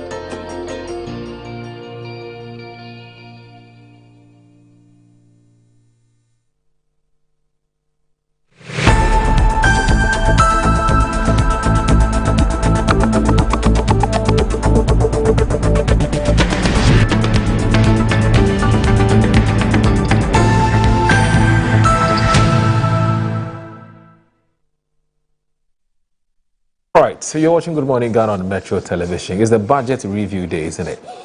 It's what we call a budget, what's the name? We're doing an autopsy. Yes, we're doing an autopsy of the budget, and so we'll see. But let me say that I need to do this quickly before I move on and bring in my other resource person. Now, happy birthday to our dearly cherished presiding elder, Professor and Vice Chancellor. Today we celebrate not only the gift of your life, but also the grace, wisdom, and humility with which you serve both God and humanity. Your ability to lead with spiritual conviction while excelling in academia is truly inspiring. You remind us that faith and excellence can walk hand in hand. May the Lord continue to strengthen you. And that's the... Right, that's coming from one of your very good friends here. Is actually the Vice Chancellor of UPSA. I think it's Professor Mawuto. Yes, Professor Mawuto. That's his name. I'm trying to get his full name. That's Professor Mawuto. Sorry? Kweku Mensah Mawuto. Yes. It's Professor Kweku Mensah Mawuto, Vice Chancellor of UPSA. His birthday today? Yeah, today is his birthday, actually. Oh. Yes, today is his birthday. And I'm told he's doing some wonderful things at UPSA. So, kudos, and congratulations once again. And also, happy birthday, Professor Kweku Mensah Mawuto. You are the Vice Chancellor, UPSA. And this one is a special one from... she's not giving me the go-ahead to mention her name. So when she does, I'll mention her name. But she works here. Yes. Okay, so Vanessa Edoto. She's one of your fans, let me put it that way. And she says that I should wish you a happy birthday. And then may the Lord continue to strengthen you and to make you wiser and all of that. Anyway, so I still have Frederick Emisa with me, who is technical advisor to Ghana's Finance Minister, Dr. Castle Atufor-Singh. Also with me here is Issa Hussaini Issa, who is former MP actually for the Okaikwe North constituency, and also he used to be a member of the Finance and Economic Committee in Parliament, and he's now the spokesperson for the Finance and Economic Committee of the NPP. All right, so Fred,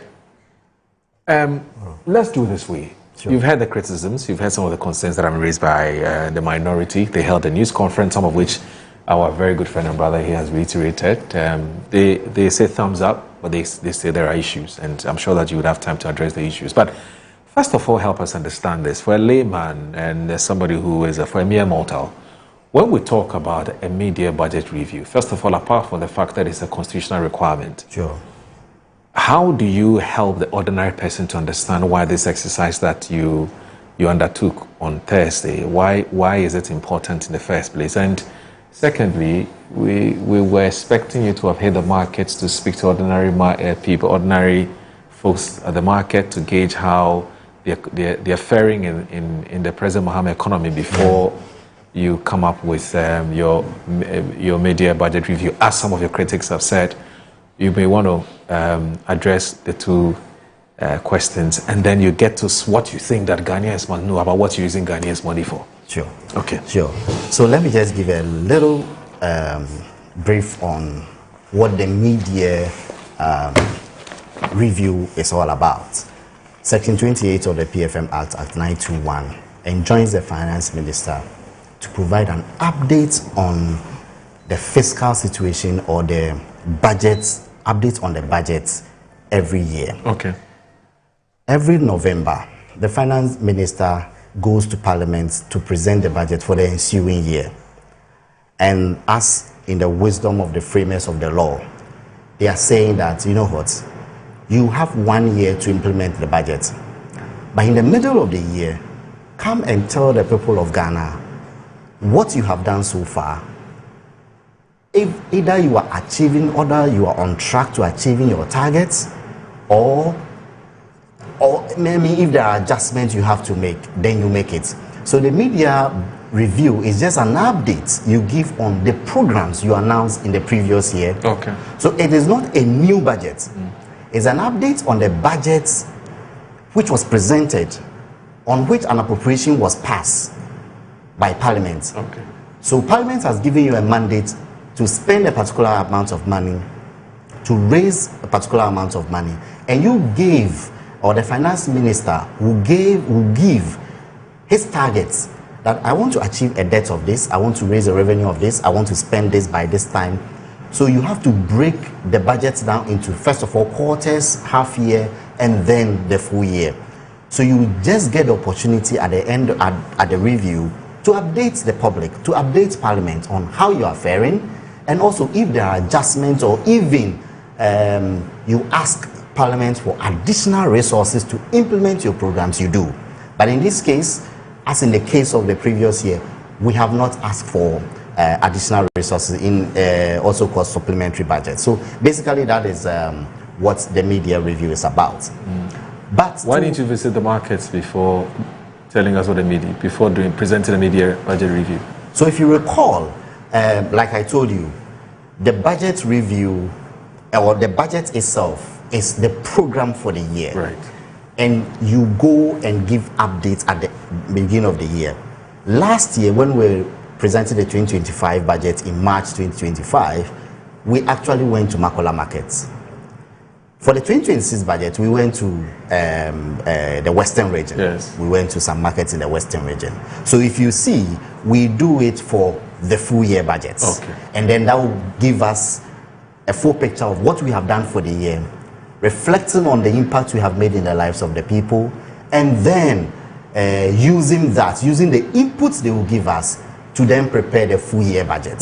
But because we are not going to prepare a full year budget, we are just going to give updates on what the people have told us that they want us to do for them. That is why you may see it that way. I get the explanation, and it makes sense, which is that you're just being consistent. Yeah. Usually would visit the markets when you're presenting a full year budget. Exactly. You don't visit the market mid-year. But don't you think it would also be a good idea? Because the whole idea behind the mid-year budget is that you're accounting to us what has happened so far mid-year. Sure. Based on all the programs and policies and things you intend to embark upon. Don't you also think that it would also, going forward, it's something you can think about? Sure. Mid-year, you should also go and say, well, we intended to do A, B, C, D. So far, how is it going, my brother or sister? It is actually a good idea, which we are willing to entertain, which we are willing to consider. Which then will perhaps inform if you have to make some adjustments here and there. No problem. Yeah, I think it's a good idea. That's fine. I think it's a All good right. idea. So now that we've settled that, what do we need to know about this media budget? Let me take you to paragraph 393 of the speech that my boss, Dr. Ato Forson, made to Parliament.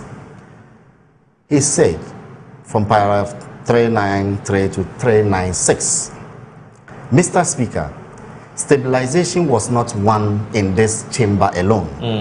It was won in homes, on farms, in workshops, in marketplaces, and through the patience and resilience of the Ghanaian people. And this is the important one.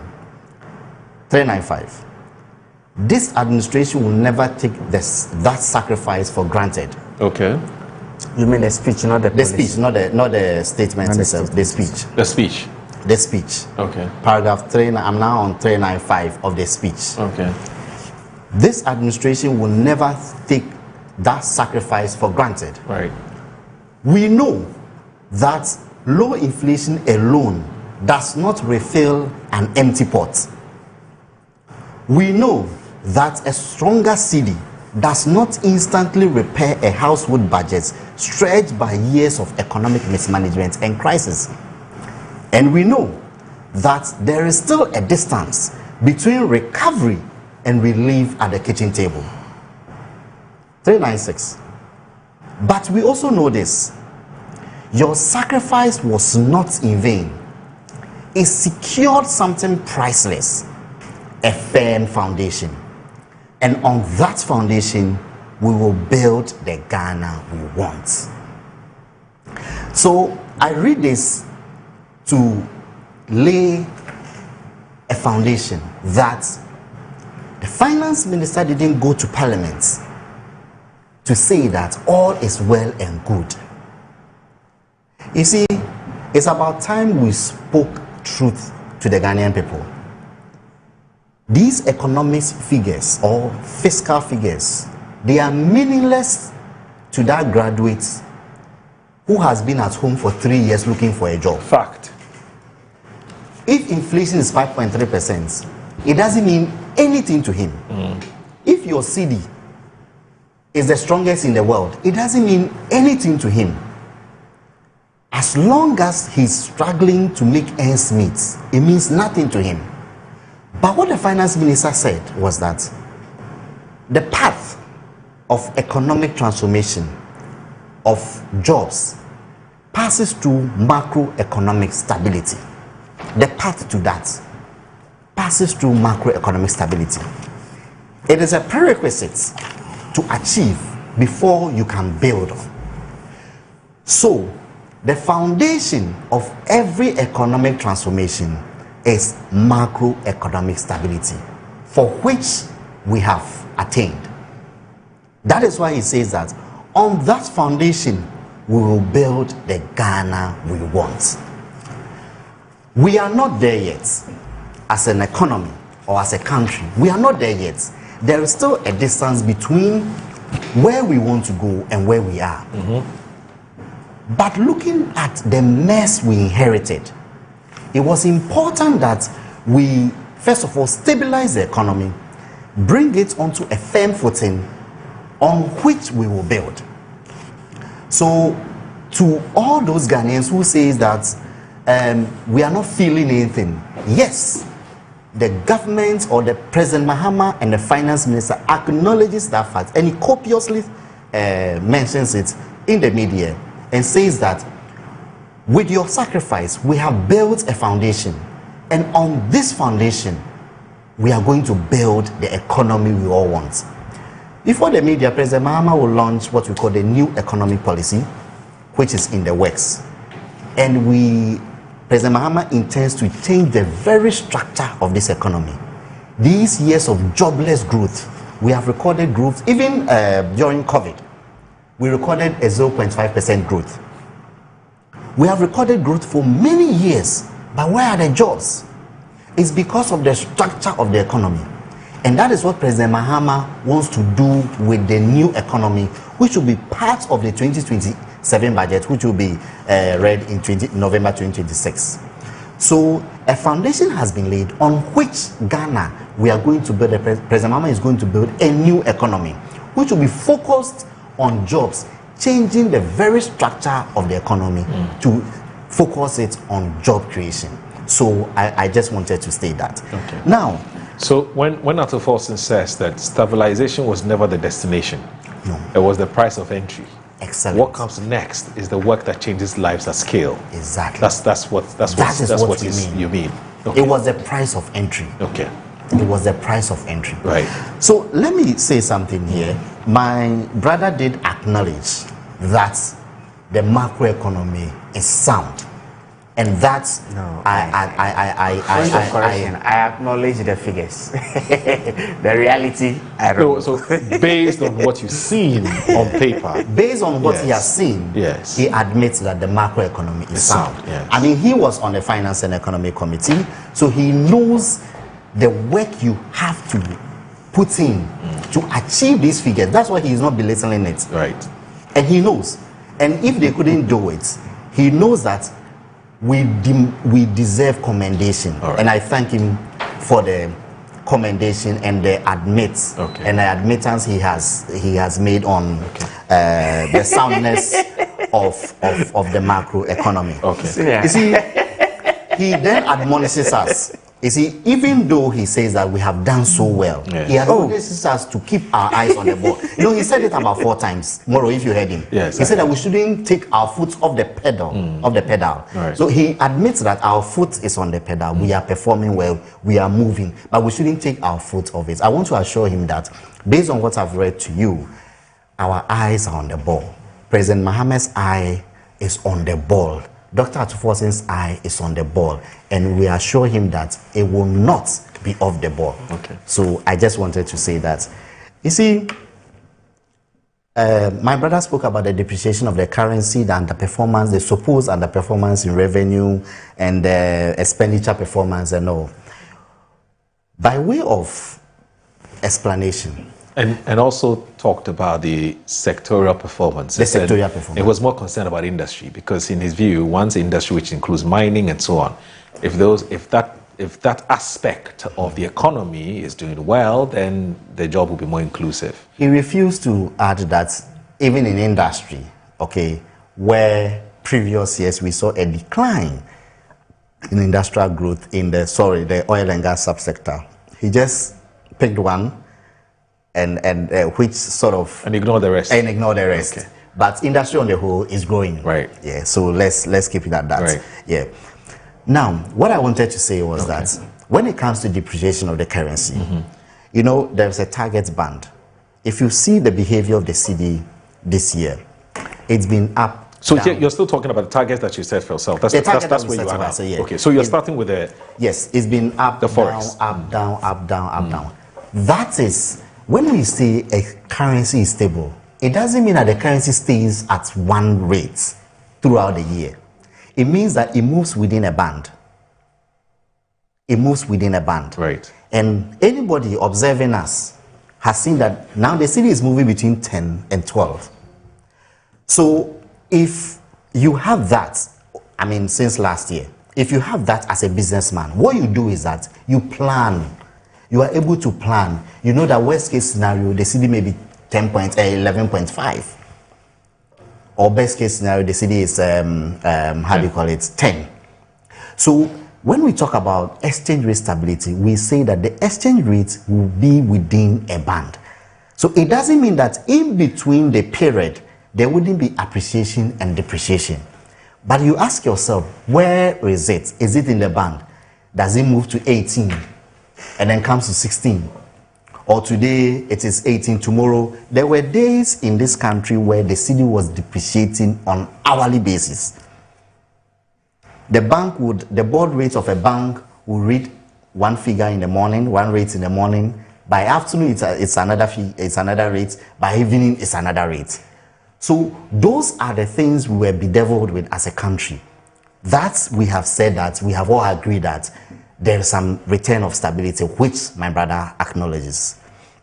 Then he says that, revenue didn't perform. Yes, we set out to achieve 126 billion, by end year, by half year. That was what the budget said. We actually achieved 124.7. We were short by 0.7 something. We were short by about 1.3 billion cedis. Yes, we didn't achieve it. But he, being on the finance committee, or previously, when he was in parliament, he will know that this is an absolutely stellar performance for a government to miss revenue targets by just about 1%. What are you comparing that with? He will know. I will leave him to. He will know. He is in my profession, so he knows. You see, this is not to say that because of how revenue is performing, we are going to just sit back and relax. The finance minister presented measures to ensure that our revenue target at the end of the year is achieved. He spoke about the fiscal electronic devices. Do you know that our VAT gap is about 60%? What it means is that if the amount of VAT the country is eligible to collect is 100 cedis, we are only able to collect 40 cedis.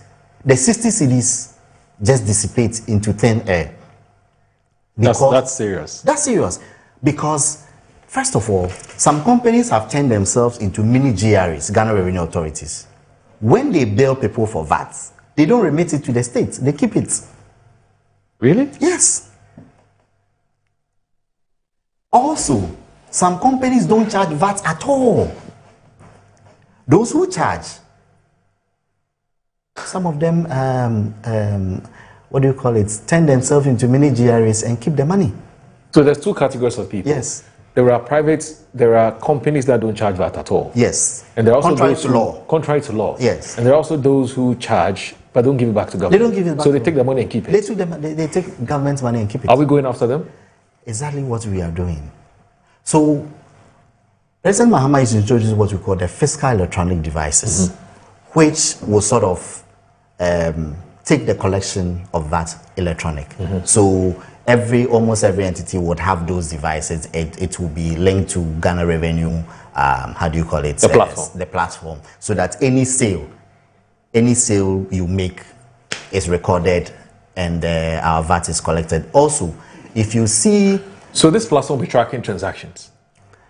The transactions by these companies? It will track everything. And it's going to be mandatory for every company to have it? It's going to be mandatory. And see, the law governing this was actually passed by the NPP in 2016. He will know. Not 2016. 2018, sorry. 2019, actually. 2019, okay. 2019. It was actually passed. You see, when you go elsewhere, there are cash registers in every shop. So electronically, it registers the sale. And so there's a record of it. So you can't tamper with the device. Exactly. And so people will just have to comply with it. Right. So it was something. Oh, the POS.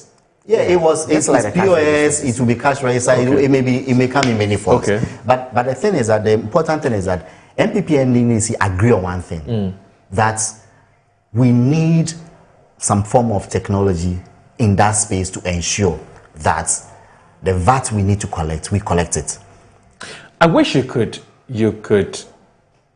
describe this in monetary terms for people to know the quantum of monies that we're losing as a result of these leakages. Do you get it?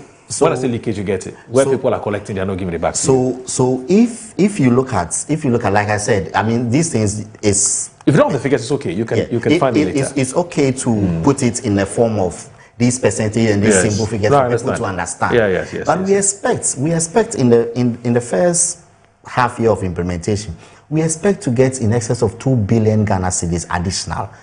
Okay. In fact, in full year, we expect some substantial amount of money. But it's just one measure we are using to ensure that our revenue figures are on track. You've known about the Publican AI, which we've deployed at the port. And for the first time in many years, the Customs Division actually achieved their target in the month of June.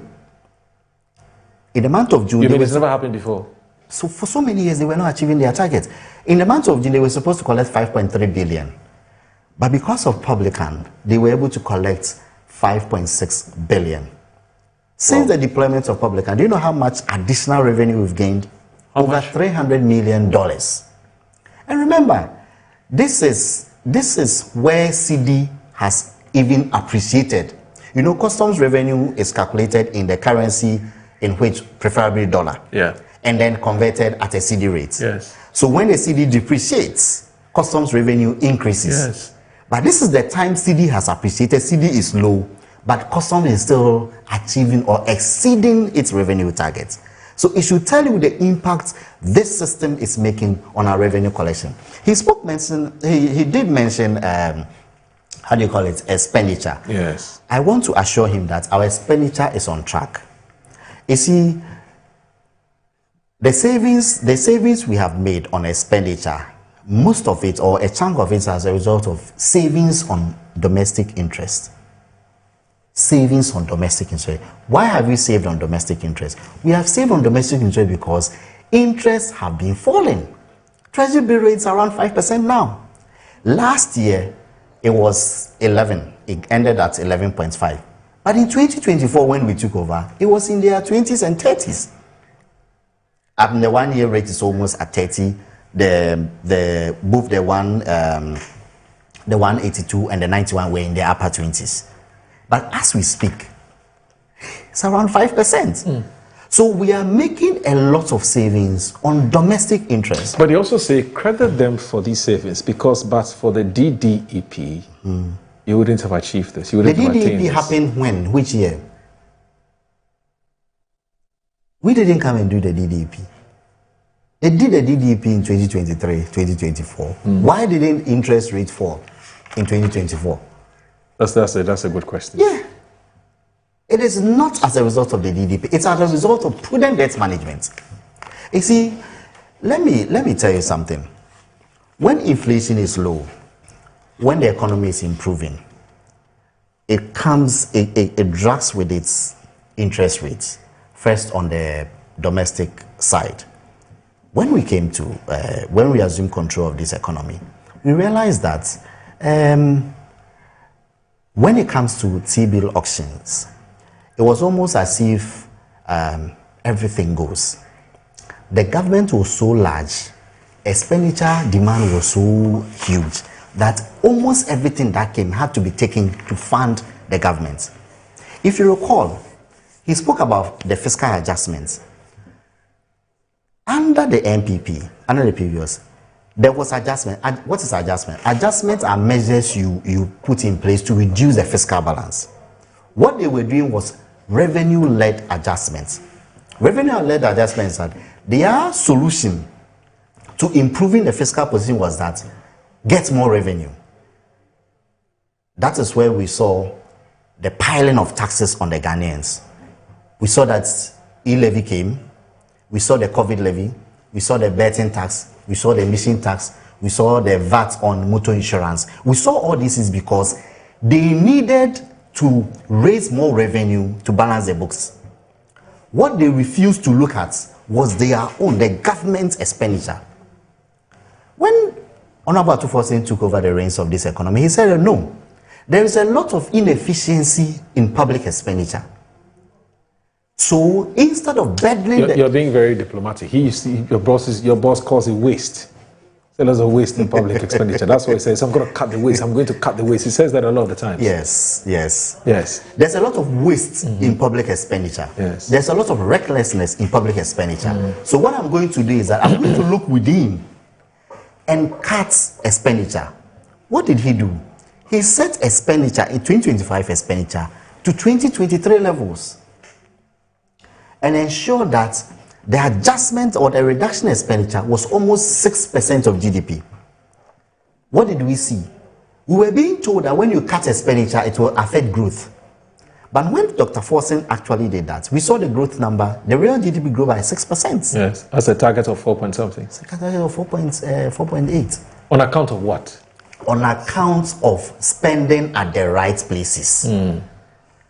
I mean, we have been mentioning how our monies were being spent on conferences, on capacity building. You see, there was a ministry, I won't mention the name. This is public expenditure. There's a ministry, I won't mention the name. In 2024 alone, do you know how much they spent on traveling for conferences, capacity building? They spent nearly 1 billion Ghana cedis. 1 billion. 1 billion Ghana cedis on traveling, conferences, and all these things. So Dr. Forson said, no, not under my watch. And these are monies we borrowed? These are monies we borrowed. They were part of the public debt. And they were borrowed and not channeled into the productive sector of the economy. They were borrowed, okay, and rather used to expand other economies. Because we go for these conferences and all these things, and we take it out. So it may seem something that Ghana, we have not really spoken a lot about it. But at the right time, Dr. Forson will lay it bare. The sort of expenditure that was going on. So all he did was that rationalize expenditure. And look at what we are experiencing. Growth. Of course, I wouldn't say that our expenditure is totally efficient now. But I'm trying to tell you that there's been some improvements. There's been massive improvements. So that is why when we looked within and said that no, we will not focus our adjustment on revenue, but we will focus our adjustment on expenditure. Remember the previous government, almost everybody was telling the government to cut expenditure. But they didn't. But they didn't. So what did we do? After we did that, we were able to remove the e-levy. We were able to remove the COVID levy. We were able to remove the betting tax. We were able to effectively decouple the NHIL and the GET fund from VAT, effectively bringing the rates down from 21.9 to about 20%. But don't you think that even that? Don't you think it's still a bit high? Because if you compare that to Nigeria, Nigeria is just about 70% or so. So we are coming from somewhere. Okay. Like we said, the price of entry was a stabilization. Okay. We are coming from somewhere. So I'm laying it bare for you to understand that there is marked difference between how our approach to the management of the economy is and how the NPP tried to do it. So your point is that whereas the NPP, when they were in power, were just looking at whatever means necessary to generate revenue or to mobilize resources, sure, they will do that. Yes. Now, you are looking at only spending based on what you've been able to generate. Yeah. We spend what we have. We spend what we have. But don't you think that for a political economy, and I allow you to try and land well, but for a political economy where people are, or some people are complaining that the government is not spending in productive sectors, and so we're not seeing employment. But you disagree with them, right? But when you look at the numbers, it doesn't sort of buttress that point. But it looks like what is the productive sector? The experience of the people. Let me ask you a question. So the industries, where are they? Have you heard that free SHS are facing any underfunding issues? No, that's to be fair. Okay. I haven't heard that. Have you heard that claim payment to institutions NHI. and the NHA, have you heard them complain? No, I haven't. Have you heard that capitation grant is no good? Leap. You can go on and on and on and on. So you see, social intervention is a priority. Your priority. Instead of spending 1 billion cedis on traveling, we say that no, we'll give it to our children to feed. So, but how about industry? So you see, industry, what we have done for industry, you see that because of the high taxes and the business environment, there was actually outflow of industries out. Some were going to Togo. Even there are some industries which had been in Ghana for ages, they left. But we are seeing a reversal because of the measures we have put in place. Some companies now borrow in single digits. Some companies now borrow in the early 10, 11, 12%. So they see these numbers and it is good for them. That is why he says that industry has actually improved. Industry has actually improved because the macroeconomy on which to build. Actually, what he said was that the industry, in his view, is not doing well. In fact, he narrowed it down to mining and said the mining sector It's not performing well. Mining and quarrying, right? It's mining and quarry, yes. That's how this is captioned, mining and quarry. And that's what he narrowed it down. But he didn't talk about his view of generally how industry is doing. You were the one who came and said, why did he cherry pick? Yeah. Why did he just touch on mining and quarry and not look at industry in general? So let me just address the issue of mining and quarrying and trying to, I mean, we've heard them, they are trying to suggest that, it's because of Galamsey. Yes. You see, mining and quarry. And I want to land on this. I know you have a lot to say. Mining and quarry has not, in itself, in absolute terms or in activity terms, improved massively. Okay. What has happened is that we are now able to capture a lot more of the production going on. Okay. Most of the activities going on were actually smuggled out of this country. What the Gold Board, the establishment of the Gold Board has done is that he has brought all of them. So we are now able to account properly the amount of small-scale gold we are producing. Gold Board has made in excess of $15 billion ever since its establishment. So this is something which has actually gone into calculation of the growth of the economy. Okay. So we are now able to capture the activity which is happening in the mining sector. Okay. See, let me say something. He said agri and finance. There's disagreement. See, my boss has addressed that. There is nothing.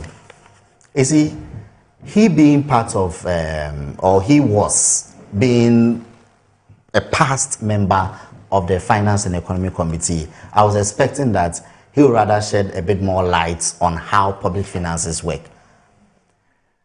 The Deputy Minister spoke about releases.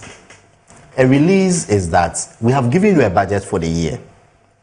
The budget for the year, revenues don't come in or monies don't come in at the same time. So we look at how much we expect to make and say that, okay, Agreg, we have made available this amount of money for you. So initiate processes to assess it. When we give that to an agency, we say that initiate process to assess it. The money will be made available to you. So there is a lag between when a release is made and when actual payment is made.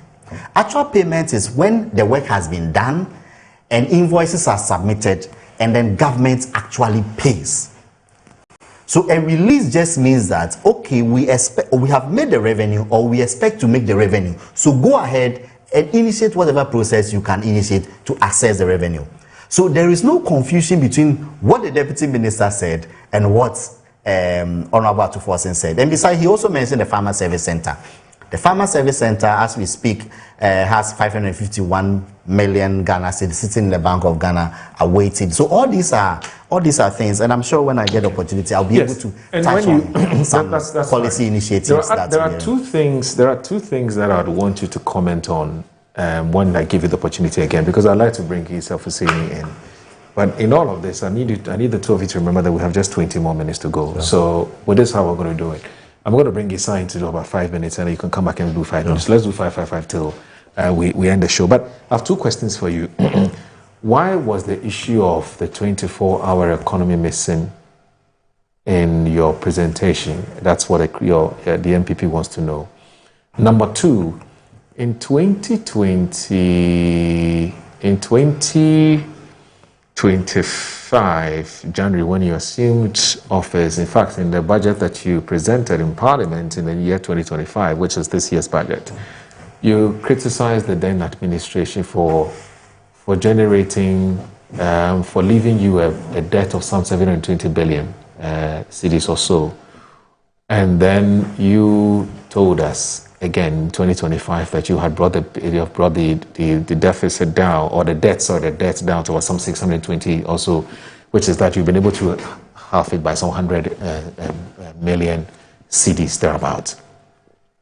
We're back to the same 720 again million cedis when I check the record. So your critics are asking, did we go, did we come?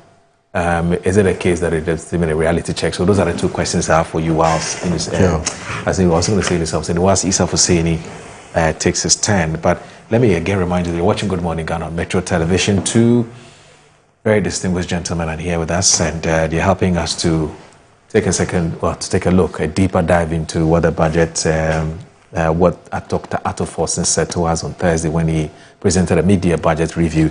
But your very good friend, Collins Adumako Amensa, who is MP for Ifija, Kwabre North, he also has a finance and economy background. He said, he says, greetings to my friends, Fred and Fuseni, great guys.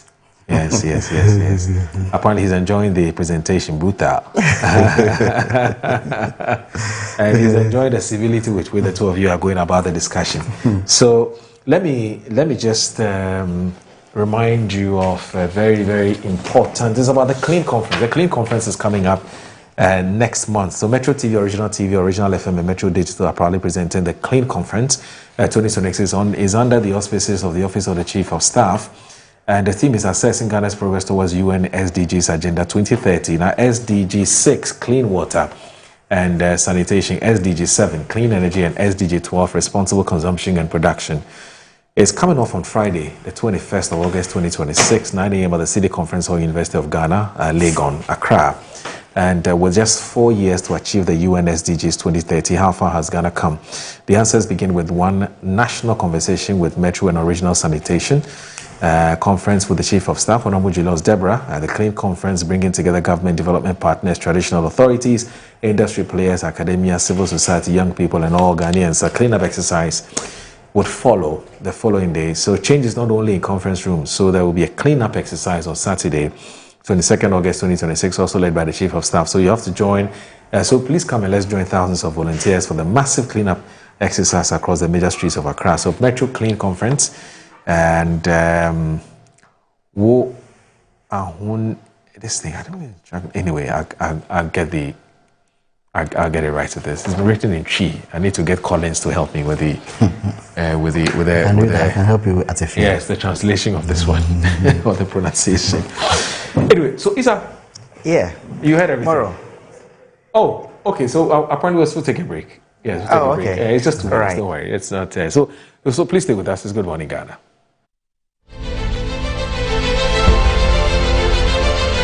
Metro TV, Original TV, Original FM, and Metro Digital, under the auspices of the Office of the Chief of Staff, proudly present the Clean Conference 2026 under the theme Assessing Ghana's Progress Towards UN SDGs Agenda 2030. SDG 6, Clean Water and Sanitation, SDG 7, Clean Energy, and SDG 12, Responsible Consumption and Production. Friday, 21st August 2026, 9 a.m. at the City Conference Hall, University of Ghana, Legon, Accra.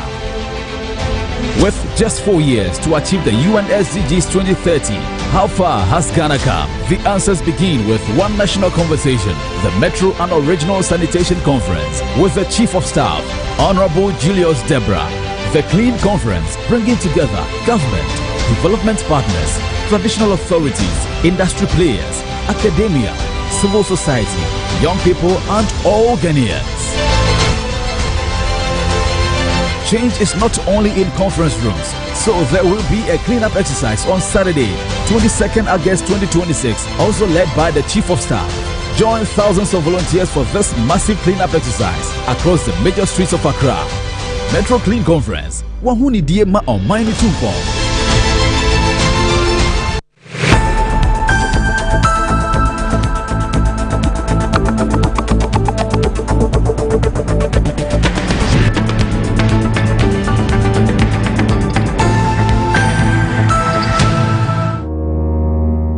Finding my dream apartment in just 2 days was a breeze with 7terragh.com. Looking for your next home, the perfect piece of land, or the best commercial property for your business? Are you worried about sending money home for property and finding nothing when you return? Well, worry no more. 7terragh.com is just a platform to find prime lands, perfect properties, or vibrant real estate development at the click of a button. 7terragh.com is your go-to property listing platform that allows you to register, list, rent, buy or sell, and connect with correct agents. With our AI-powered smart search, personalized dashboards, verified agent connection, and interactive property maps, all your property needs have been made easier. Check us out on 7terragh.com or contact us on 0302-998-246 or 0561 032 252.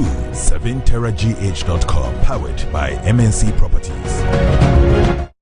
As the days come and go, there's always shit. Let colleagues explore all the planetary bodies.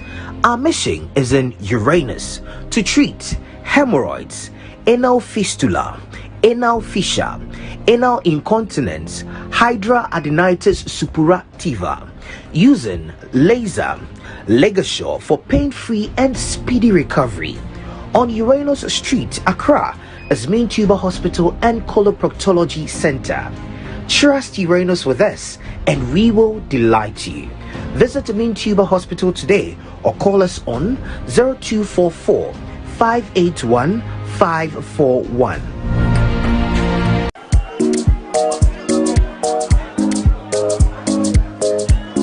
Madam, I'm looking for Abena. Abena, there's someone looking for you.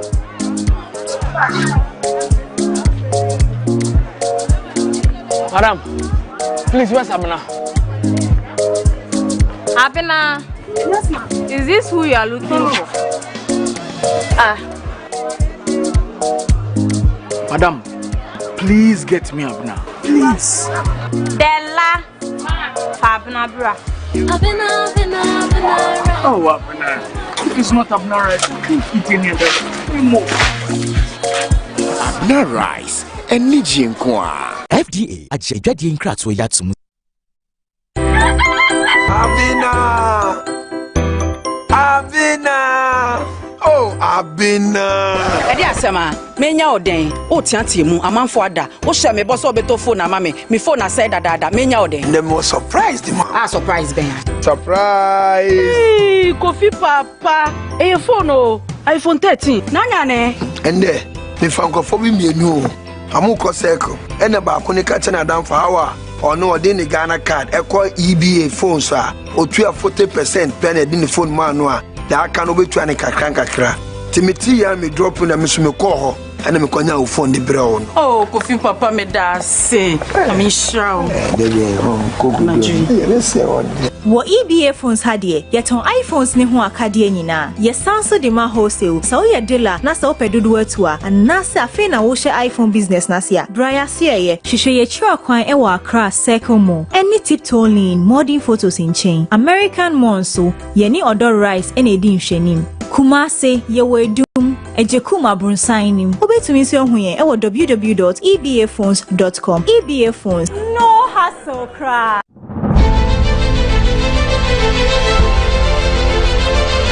Metro TV, Original TV, Original FM, and Metro Digital, under the auspices of the Office of the Chief of Staff, proudly present the Clean Conference 2026 under the theme Assessing Ghana's Progress Towards UN SDGs Agenda 2030.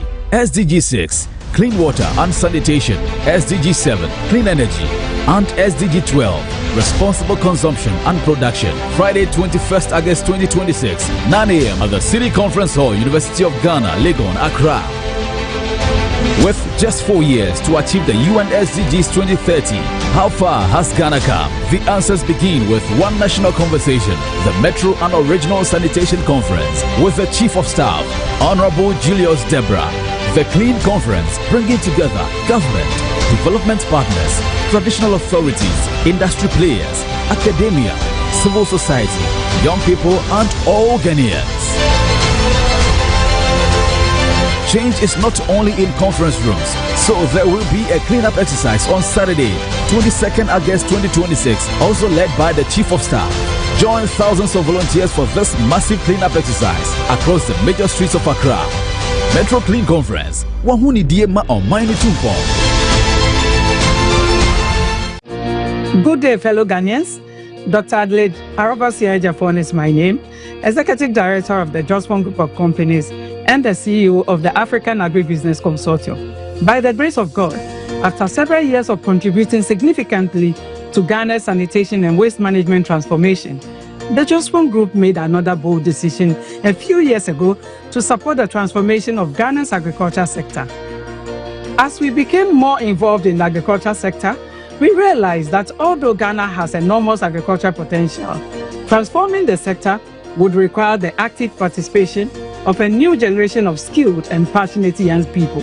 That is why, in partnership with the People's Friendship University of Russia, Rodin University, we sponsored 118 young Ghanaians to pursue postgraduate studies in agriculture and environmental sciences. Our goal was to prepare young professionals who will help drive Ghana's agricultural transformation. In about 2 weeks' time, these graduates will return home. They are coming back with knowledge, skills, and fresh ideas, and we are proud to welcome them home.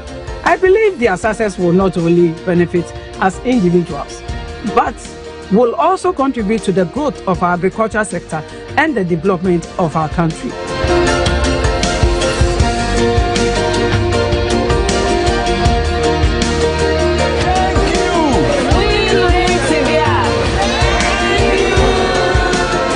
I wish to express my sincere appreciation to the People's Friendship University of Russia, Rodin University, for being a valued partner in this journey, and to the Embassy of Ghana in the Russia Federation for its unwavering support and commitment to the welfare of our students throughout their studies.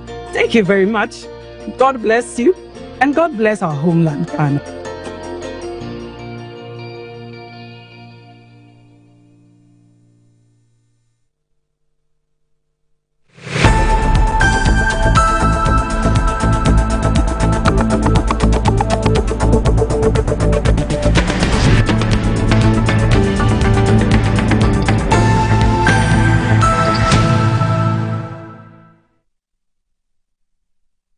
All right, so you're watching Good Morning Ghana on Metro Television. Now we'll be having some conversation of the year. It's not for public consumption. This one is just amongst the three of us, so that's it. All right, so I'm still here with Frederick Emisa, who is a technical advisor, or one of the technical advisors to the Finance Minister, Dr. Kasila Toforsing. Also, Issa Husseini is here, former MP, and also spokesperson for the MPP's Economy and Finance Committee. Right, it's not a manifesto committee, right? It's policy committee. Policy committee. That's what I was looking for. Yes. So, Issa, please come in. Please deliver this in 5 minutes so that let's do 5 till the time is our time is up. I'll try to. Mr. Misa here makes a point that there was a ministry that spent $1 billion on conferences, and I'm scandalized. I mean, it will seem as if there were no controls or there were no budgetary. I wish that he could, I mean, for where he sits and for the benefit of your viewers and the benefit of our sister. You want further better? I mean, it will be helpful. Okay. Going on, there's a quote from Professor Bokpin of University of Ghana that I just kept. He says, if all that it takes to manage an economy is to produce gold illegally, destroy the environment, and keep pumping the gold proceeds to show stability of the city, then it does not make sense. Much as we do not want to poo-poo what is happening, the semblance of applauding the performance, it is not us applauding the performance. We are looking at the numbers. We want to understand where we've gotten to. We want to observe the red flags. And the red flags, they are bound, and they are things that we should keep an eye on. Typically, the IMF, in its last review, in fact, the board is meeting today to actually close the file on our ECF and open one on the PCI.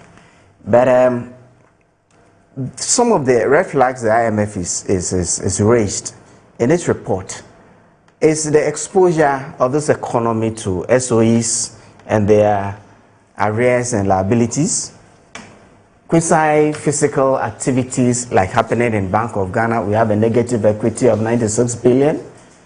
We could say it's off the budget. It's an independent statutory body. But tomorrow, we have a plan to recapitalize the central bank up to 2032. And we should know that every dime that goes into that activity of recapitalizing the central bank is a road, a school, a clinic that is forgone. Another red flag that is raised in this supposedly stellar performance of the economy is our exposure to the energy sector. The IMF tells us that if we do not get back to the reforms that were happening in the sector as soon as practicable, by year end, we will have an exposure of $9 billion in the sector. And so these are realities that will hit us one point or the other. And we are telling the government that don't be too excited about the numbers. The numbers that you're producing, they are numbers to make you look good. Beneath those numbers are the real challenges. Look, a lot of what is happening in the government flagship policies, they are pipeline issues. We are hearing Kumasi Expressway, right? And there's 1.7 billion in an escrow. The reality is that today, a lot of people complain about traveling from Accra to Kumasi. It will take at least 6 hours. 20 years ago, we were doing 2.5 hours. There are interchanges on the road. That is going to cost, to complete about $300 million. Does it not make sense that we fix that one to ensure that economic activity flows between the two capitals before we go back to? But because the NDC government wants to look good, they want to do an expressway, and so they have kept 1.7 billion in escrow, waiting for the contract to be awarded. These are the realities that we are faced with today. Like you mentioned, 24-hour economy. At the time of the elections and even last year when they prepared the policy is supposed to generate 1.7 million jobs. The minister goes back to Parliament to review his second budget, and he fails to even mention the policy. The policy is all over the place. Depending on who you speak to, there is a new meaning that is attributed to the policy. The Nkukon Kitinkiti. We hear that now the chicken are matured, and rather than us selling the chicken and reimbursing to the capital into the business to grow, now they are enjoying light soup and palm nut soup and groundnut soup. So I'm wondering which one Mr. Misa here had yesterday. There was no groundnut soup. Those are the realities. These are not funny things. There is also this 1 million codes. There was no mention of it.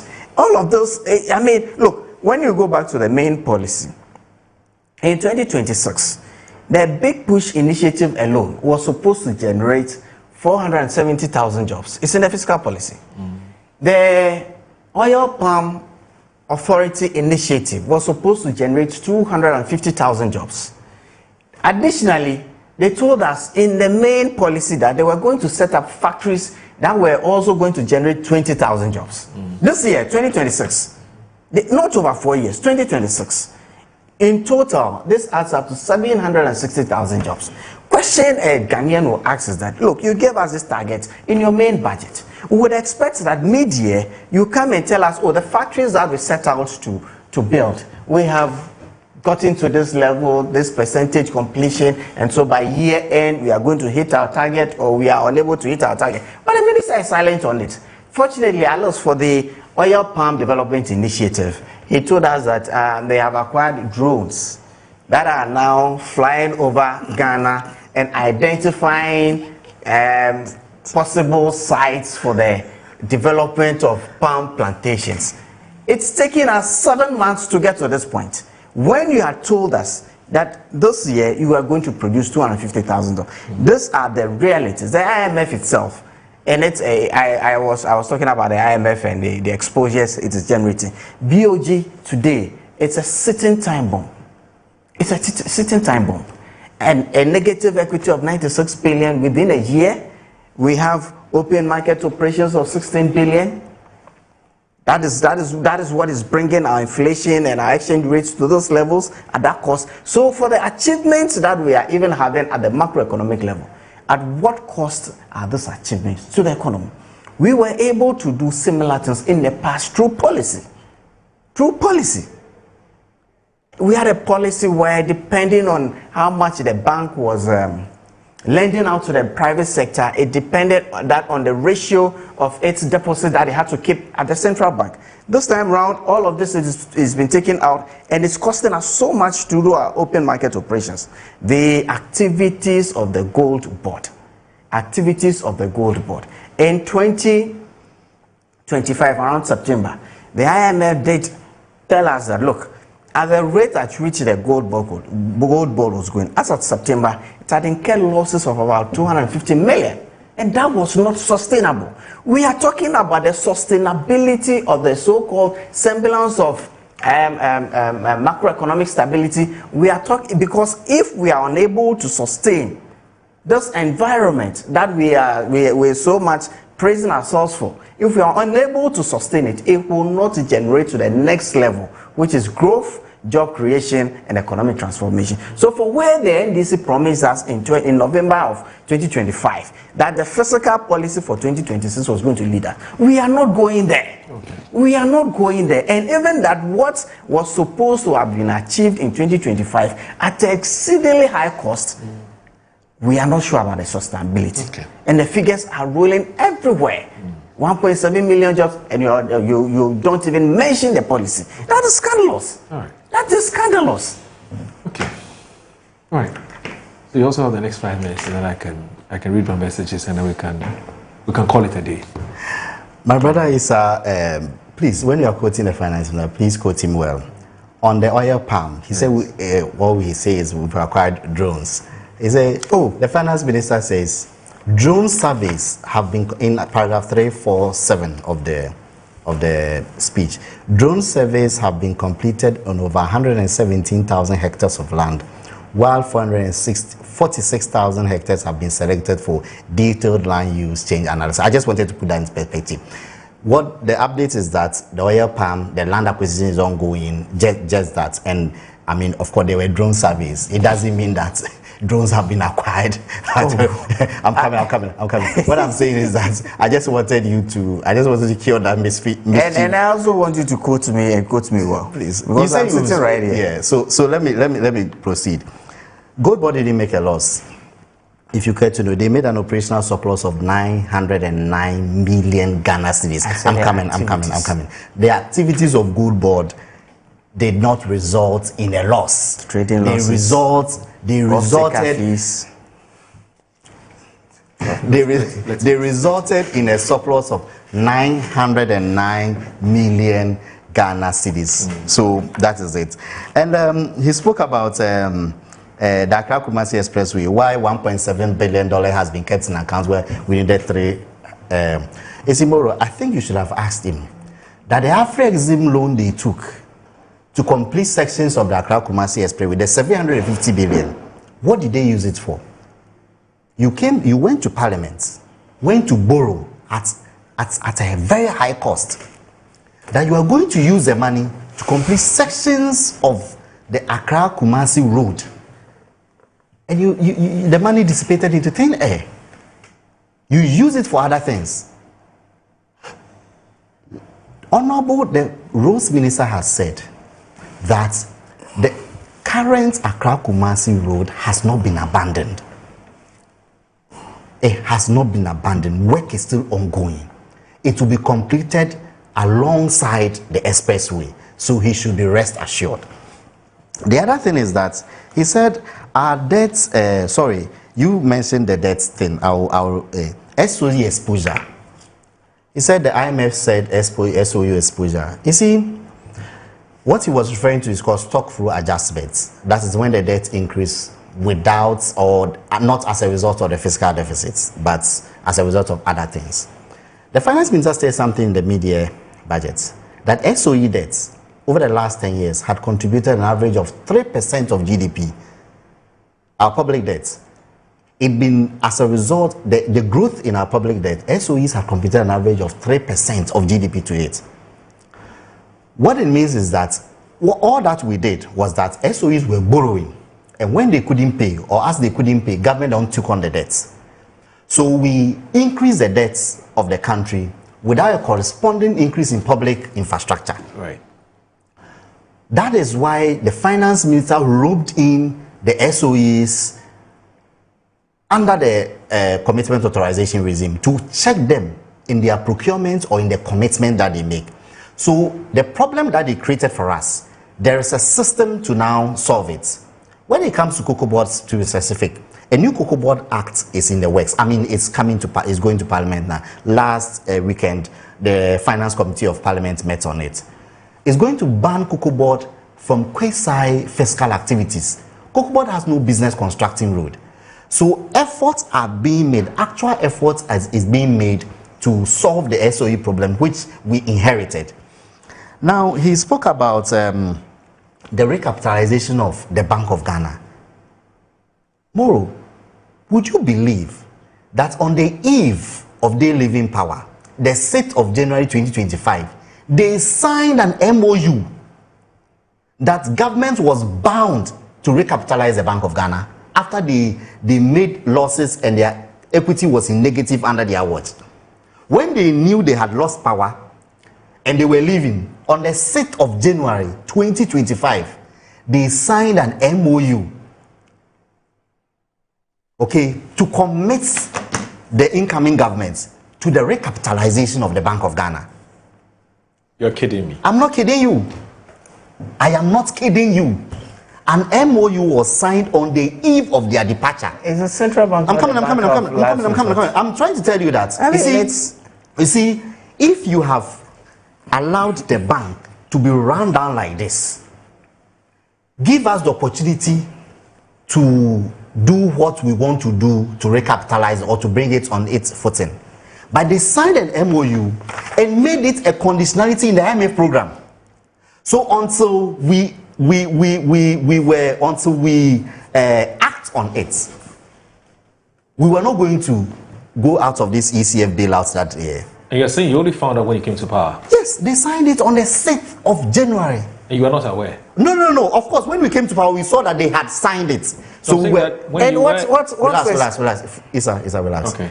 When we came to power, when we took over on the 7th of January 2025, we realized that they had signed an MOU with the Bank of Ghana. The government has signed an MOU with the Bank of Ghana and made it a conditionality on of the IMF program that the government will recapitalize the BOG, and they signed it on the 6th. So they gave us no choice. I see. They gave us no choice. So that is what I wanted to highlight. Okay. On energy sector. Please end with this. Yes, on energy sector, I will end on the debts and then the 24-hour economy. Sorry. Our time is off. On the energy sector, Isa will know that we are not incurring any arrears in the energy sector. We are current on payments of bills which are falling due, and the IPP negotiations have been completed. We've saved over $250 million on it. On our debts, yes, our debts at the end of 2024 was about 728 billion. It's now about 719. It came down to 600 and something. But when it comes to debt, we all know that debt is not judged based on fiscal figures. You on absolute or nominal figures. You judge based on the capacity, the economic carrying capacity. At that time, it was 61.8% of GDP. Now it is 45%. So our carrying capacity is huge. That's why nobody judges debt based on the absolute numbers. Even with that, in absolute terms, our debt has still reduced. So, and then he says that from 728 in 2024 December to 719. So what I'm telling you that 29 of the document in the Minister debt carrying capacity of the economy has improved from 61.8% of GDP to 45%. And I'm saying that even in the nominal terms that he's trying to refer to, the nominal terms, the debt we have now is actually still lower than the one we had at the end of 2024. Wait. No. That could not be. Look at page 20 now of the total public debt. Here you are, 728.6. Yes. And it is now 719.5. Also, it's lower. It's lower. And even beyond that, the second part of the table. That is composing the debt. You translate the debt in dollar. It is no different. This is just the debt. This is just the debt being in CD terms and in the dollar terms. At the end of 2024, December, The total public debt of Ghana was $49.5 billion. Okay. As at end of first half, June 2026, the total debt of Ghana is $63.4 billion. What is the difference? No, the please, difference. This is my time. Let me. It's actually his time. Let me address this. You see, in dollar terms, notionally, it's gone up because of the appreciation of the cedi. Right. Because you see, if I have 100 cedis and I'm dividing it by 15, what do you get? Right. You get a lower figure. I get it. But if the cedi has appreciated and it is now 10, you understand? Yes. You get a higher in dollar terms. Right. But that is why we don't measure our debts in dollars. We measure it in cedis. So if he doesn't know, that is it. It is When you refer to me, if he doesn't know, then I think that I deserve the right to explain to you. No. If I don't know. Similarly, when you have a debt of 49.5, the exchange rate will have a direct reflection on how much it is. So your ability to manage the exchange rate, right? Or so your inefficiency, your inefficiency to manage the exchange rate is a reflection on who you are or your competence. So if somebody has been able to manage the exchange rate in such that it's translating into better debt figures, it doesn't mean. And the 24-hour economy is copiously. The 24-hour economy is copiously in the media budget. The Jumeirah is copiously in the media budget. The 1 million codex is copiously in there. But the minister did not have the opportunity to say everything. But it's in there. Everything is in there. You just have to pick up the document. The one that the Hansard will capture is the one which has all these things. So it's in there. Thank you. So Discover MNC Group Global, your number one partner in minerals and food commodity trading, real estate development, and general logistics, procurement, management consultancy, investment advisory, import and export. They have headquarters in East Legon, Accra, Ghana. They also have offices in Dubai, Hong Kong, and in China, Johannesburg, in South Africa, in America, Germany, everywhere. Now, they connect markets that drive business growth with tailor-made solutions that will meet your needs. So trust us to maximize your value in every deal. Reach us on MNC Group at mncgroupgh.com or call 0302 998 246 0302 998 246. Now, let me end with this one. Now, I won't even start the messages at all because there's quite a number of them, and our time is almost up. So what I'd rather do is to once again wish a happy birthday to our dearly cherished presiding elder of the Church of Pentecost, Kokomlimi District, Rema Assembly, and Vice Chancellor of the University of Professional Studies, Accra, UPSA, Professor John Kweku Mensah Mawuto. Your life is a remarkable example of faith, wisdom, humility, and excellence. Thank you for your inspiring leadership in God's kingdom and your outstanding service to academia and our nation. May the Lord continue to strengthen you, grant you good health, greater wisdom, and many more years of impactful service. Happy birthday, sir. We celebrate and honor you today from your loved ones and members of Rema Assembly, Kokomlimi District. And one of them is here. It's actually, he's a friend too. Yeah, he's a very good friend of mine. Okay. And please let him know that I'll meet him on the court for the singles. You should have just said at a joint. He said you know him personally, huh? Yeah, I know him personally. Okay, today's his birthday. I identify with them. Okay.